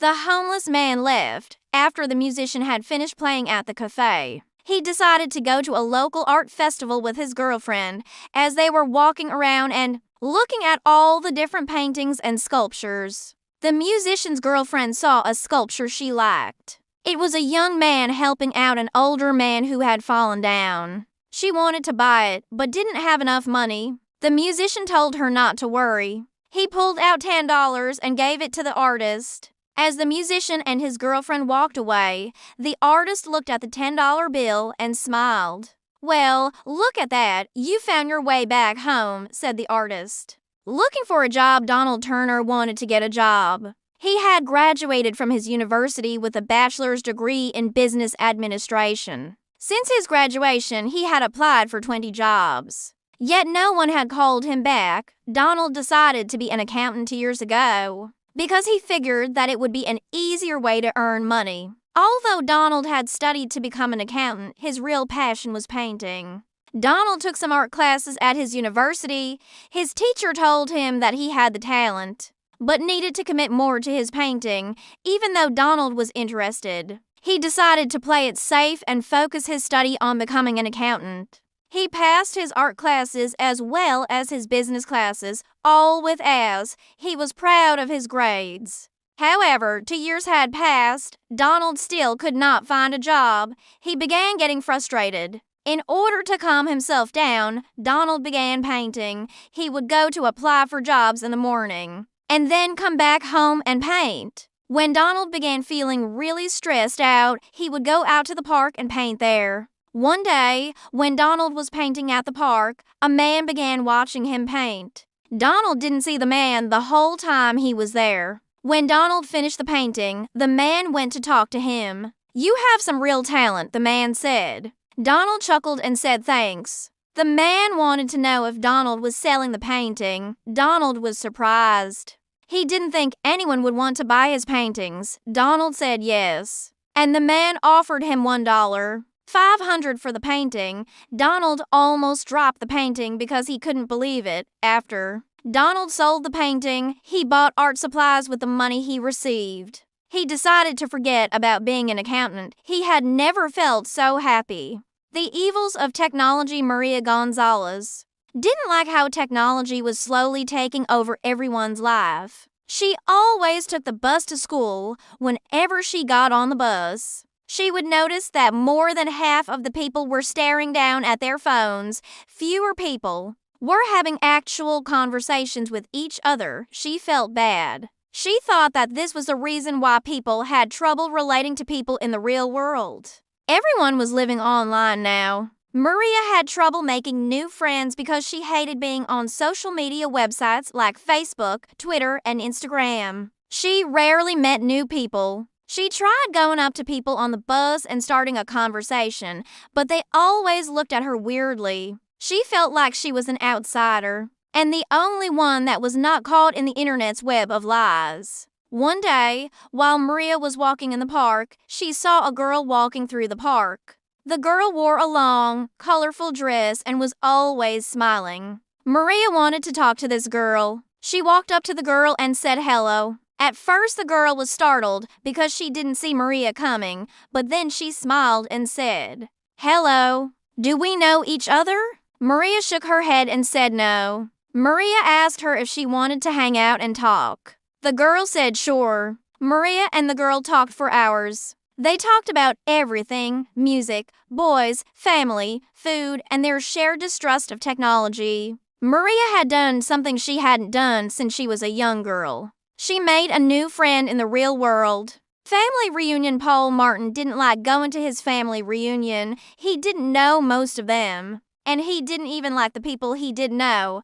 Paul had always been a loner. He liked doing things alone. He went to the movies alone. He went to concerts alone. He liked to go eat alone. So, at the family reunion, it was no surprise to see that Paul was sitting alone at a table where no one was sitting at. Occasionally, an aunt or uncle of his would come up to say hello, but none of his cousins ever said hello to him. Paul was fine with it. He didn't care because he didn't like talking to them either. During his last family reunion, Paul decided to play a trick on his cousins. His cousins had been playing Nintendo in his uncle's room. Paul knew how to turn off all the power in the house. He locked the door to his uncle's room and then went to turn off the power. When all the lights turned off, he could hear his cousins begin to yell. They were upset because the game was going really well. When his cousins tried to leave, they realized that the door was locked. They began to yell for help, and Paul started laughing. All of his aunts and uncles were outside enjoying the party, so no one could hear the yells. Paul went back outside and sat down at a table. He was still laughing. An hour passed, and his aunt started looking for her son. When Paul's cousins were finally set free from the room, they started looking for Paul. Because they knew he had locked them in there, Paul wasn't worried. He knew they wouldn't do anything. He looked at them, laughed, and then went back to listen to music. The cousins sat down and got something to eat. They were all mad at Paul. The bartender as a bartender at one of Los Angeles' busiest clubs. Daniel King often saw a lot of weird stuff. During the last party he worked, he saw 5 people throwing up on the dance floor to fights, and a girl losing her top in front of everyone. The weirdest thing that ever happened to Daniel was when a drunken girl asked him to dance. He denied at first, but when she came back for another drink, she dragged him to the dance floor. Girls had dragged Daniel to the dance floor before, but this time was different. The girls that dragged him out before actually knew how to dance, but this girl did not and was drunk. She kept jumping up and down, shaking her body and looking at Daniel straight in the eyes. She was so drunk that she kept bumping into the other people that were dancing. As the music played, the girl kept jumping and dancing. She kept yelling to Daniel that she had to go to the restroom, but he couldn't hear her. She yelled at Daniel once more, and that's when it happened. She had an accident on the dance floor. Some of her urine actually got on Daniel's shoes. After it happened, the girl was so embarrassed that she ran out of the club crying. Daniel couldn't believe what had happened. He told people to move out of the way, while his friend came over to clean up the dance floor. The weird thing about that incident was that the girl came back the next day looking for her cell phone, but she didn't remember Daniel. Daniel wanted to go hide because he thought she would recognize him, but she didn't. Daniel decided that he would never go out to dance with another girl while he was working. A big city and a small town, Edward Allen always hated living in Los Angeles. Everything was too expensive, traffic was always bad, people were not friendly, it was always crowded. Edward never wanted to live in a big city. He always wanted to live somewhere in the country, in a small town where everyone knew everyone. It was a dream that he was dedicated to achieving. The day after his 26th birthday, he called his friend Lisa, who had moved to a small town in Iowa. He asked her how it was like over there. She told him that he would love it. It's quiet and peaceful. People are friendly. Edward made up his mind he was going to move to this little town. He sat down with his mom and dad and told them what he was planning on doing. They supported his decision and helped him pack his things. He would leave in a week. Lisa had helped Edward get a job where she worked, and she told Edward he could stay with her and her roommate until he got back on his feet. Edward was grateful. When he showed up, he immediately started working. He liked his job, but he found it a bit boring at times. He was a waiter at a cafe. He liked the pie at the restaurant, so it wasn't all bad. After he had been working for 2 months, he told Lisa that he couldn't handle it anymore. He wanted to go back to the city. Lisa laughed and said, "You have always hated the city, but now you're running back to it? I don't get you, Edward." Edward didn't think living in a small town would be so boring. "The boredom alone will drive me insane, Lisa," Edward said as he started packing his things. The last drink, Karen and Betty Robinson were out celebrating their birthdays. They were identical twins and had just turned 30. They went out to a baseball game with a couple of friends. They all bought themselves beer and each drank 8 beers. Karen couldn't drink as much as Betty could, so she had gotten drunk by the 5th beer. Karen and Betty knew that they were going to be drinking, so they decided to take the bus to the game. Their friends all came on the bus as well. When it was time to go home, Karen and Betty got back on the bus with their friends. They got to Union Station and got off to catch their train home. They said bye to their friends and went to catch the train. People looked at them weird because they could tell that they were drunk. When they were on the train, Karen began to feel sick. Betty looked at her and started to laugh. Karen started to vomit, but she stopped herself. She got out of the train and went running to the bathroom to finish vomiting. When they got home, Betty told Karen to drink another beer to calm her stomach. Karen agreed and drank it. It calmed her down, and then she fell asleep. The next day, Karen and Betty woke up sick. They couldn't believe how drunk they had gotten. They both felt terrible. Their stomachs hurt, their heads hurt, they both felt dizzy. When Betty got to work, she found a closet and fell asleep. When Karen got to work, she went to the restroom and threw up. When they both got out of 5 effective steps to practice listening to English that you should apply. 1. Repetition listening, how to do it. Choose a short audio clip, 1 to 3 minutes, listen multiple times, gives focus on a different skill each time. First time, listen for the main idea. Second time, listen and take vocabulary notes. Third time, listen and repeat along shadowing. 2. Listen with subtitles, then without. Step 1. Listen with English subtitles to understand the content and learn new words. Step 2. Listen again without subtitles to train pure listening skills. Step 3. Listen and transcribe dictation if you want to improve further. 3. Shadowing, how to do it. Listen and repeat immediately. Imitating the speaker's intonation, pronunciation, and speed. Use short clips with a moderate speed for best results. 4. Listen by familiar topics. Choose topics you are interested in. Travel, weather, movies. Technology. When you are familiar with the context, it becomes easier to guess the meaning and understand the content. 5. Practice listening through the YouTube channel Easy English with Daisy. This channel features short conversations and stories that help learners practice listening in a simple and effective way.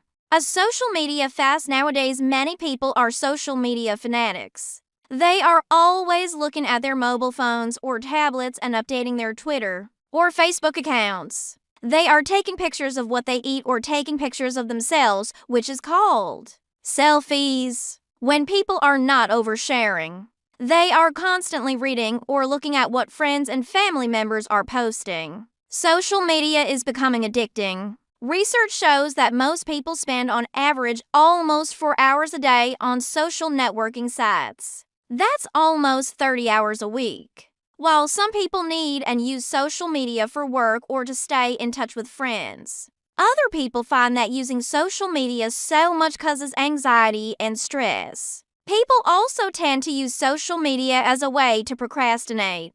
So, just as many religions ask people to abstain, or not to have certain foods or drinks for a certain time, many people are taking social media fasts. They are not updating their statuses, and they are also not reading what other people are posting. They choose to stay away from social media for 30 days, ironically. The details of these fasts can be found on social networking sites all over the internet.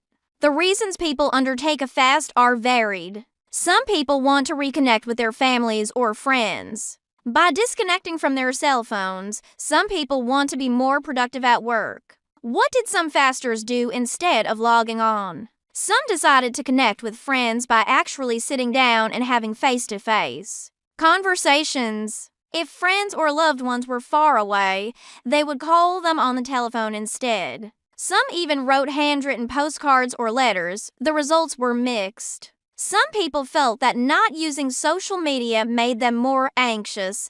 Others developed more positive habits like journaling or meditating. The parade, the hockey team Los Angeles Kings won the 2014 Stanley Cup and had a parade last Monday in Los Angeles to celebrate the victory. During the parade, fans from all over California came out to support and celebrate with their favorite hockey team. According to the Los Angeles Police Department, over 100 uniformed officers were sent to the parade to make sure everything went okay. Although the parade went by without a problem, the LAPD's public information officer said that there was an increase in alcohol-related arrests than when the Kings won the Stanley Cup in 2012. According to Christopher Harris, who attended the parade with his family, a lot of people who attended the parade had gone to the bars surrounding the Staples Center and had gotten drunk.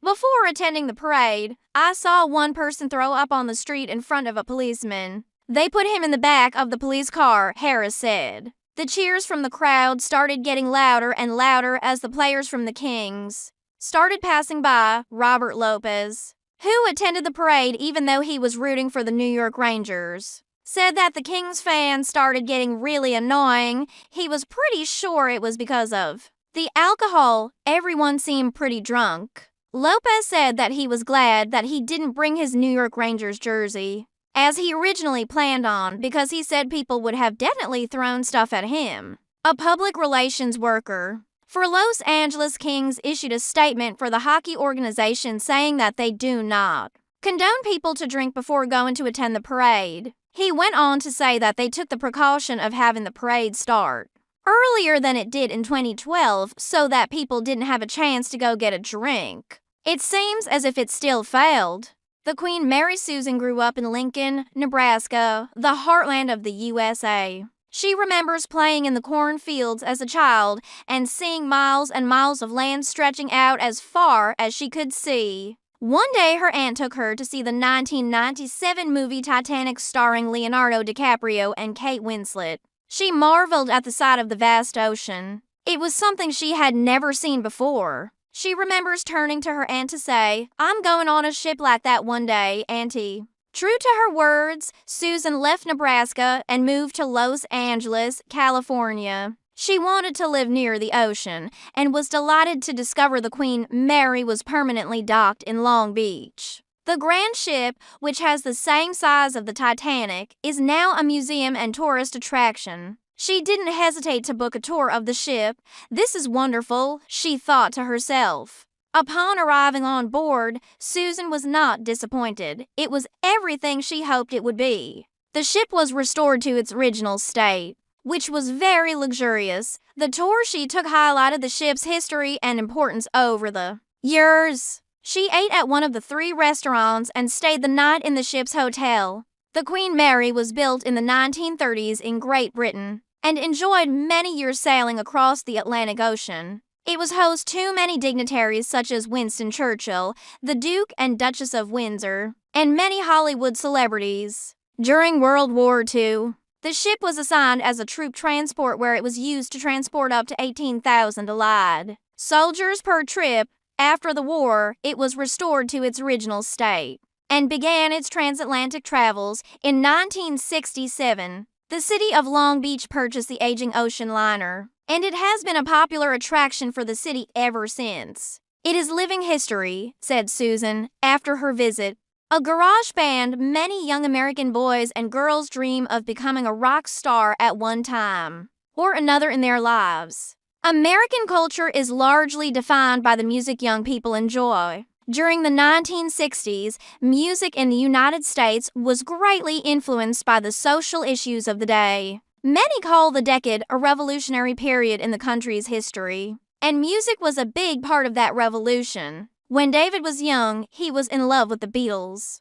The English band was possibly the most impactful group of the generation. It revolutionized music like no band or artist before them. Most young boys wanted to be Paul McCartney or John Lennon, the 2 founders of the band. Becoming rich and famous in America is one of the attractions of living in the U.S., and becoming a rock star is one way of achieving this.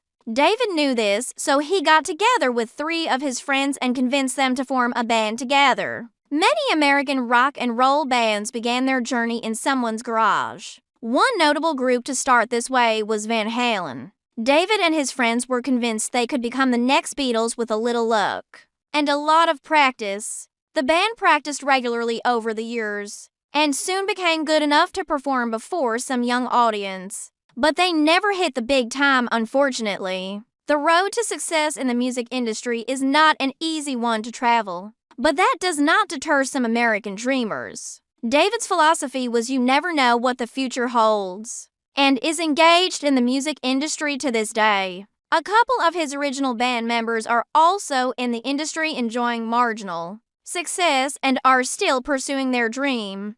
Memorial Day and Veterans Day. Laura was confused. She came to the United States a year ago. She didn't understand the difference between Memorial Day and Veterans Day. She knew that both holidays had to do with remembering and honoring people who had fought in wars for the United States. She also knew that both days were national holidays. On both days, banks, schools, and the post offices were closed on both holidays. Stores offered special sales on both holidays. People hung the American flag, and sometimes there were even fireworks. Laura had seen on television that on both days the President of the United States made a speech and visited a cemetery laying a wreath on the grave of a soldier. Laura decided to ask the mailman Brian what the difference was. She figured he would know since he had both days off from work. The next day when Brian was dropping off Laura's mail, she asked him. Brian explained that Memorial Day is usually observed on the last Monday of May. This meant that it could be on a different date every year. Memorial Day is a day for remembering and honoring those in the military who died, especially if they died in a battle. Brian also told Laura that Memorial Day was also considered the unofficial start of summer. Many public beaches would open on Memorial Day. Veterans Day is a day set aside to thank and honor all people who served in the United States military. Brian explained that Veterans Day is also to remember those that are still alive. Brian told Laura that the date for Veterans Day never changes. It is always held on November 11th, which was the date when World War I ended in 1918. The Challenger disaster. Chris knew exactly where she was on January 28, 1986. As a matter of fact, nearly all Americans can recall what they were doing at the moment the Space Shuttle Challenger exploded. It is one of the most tragic moments in the history of the country, and it is one that will not be forgotten. Chris was working as a clerk at a clothing manufacturing plant in Commerce, California, which is about 3 miles from downtown Los Angeles. On that morning, she was filing some documents when one of her co-workers came through the door into a large work area that contained about 20 employees. "The shuttle just blew up," he shouted. Most employees were taken aback. They had no idea what he was talking about. Once again, he blurted out, "The space shuttle just blew up in Florida." Chris knew at that time something went very wrong. The space shuttle program began in the early 80s and continued to this day. The fleet consists of various shuttles that are designed to go into space, establish an orbit, and do a variety of tasks. It was heralded as a new era in space exploration. In the past, space exploration vehicles were used once and then discarded. The shuttle program revolutionized the way space travel was done. Chris couldn't believe her ears. Soon, almost all employees huddled around the lunchroom TV set, watching in horror the events taking place. It was a sad day for the United States, but it was also the beginning of a new era in space travel. The country rebounded from this disaster and restarted its program after a couple of years. There have been other accidents in the program, and most notably the Columbia, which disintegrated upon re-entry in February 2003, but the U.S. will not be deterred. Space travel is dangerous, but the spirit of the American people will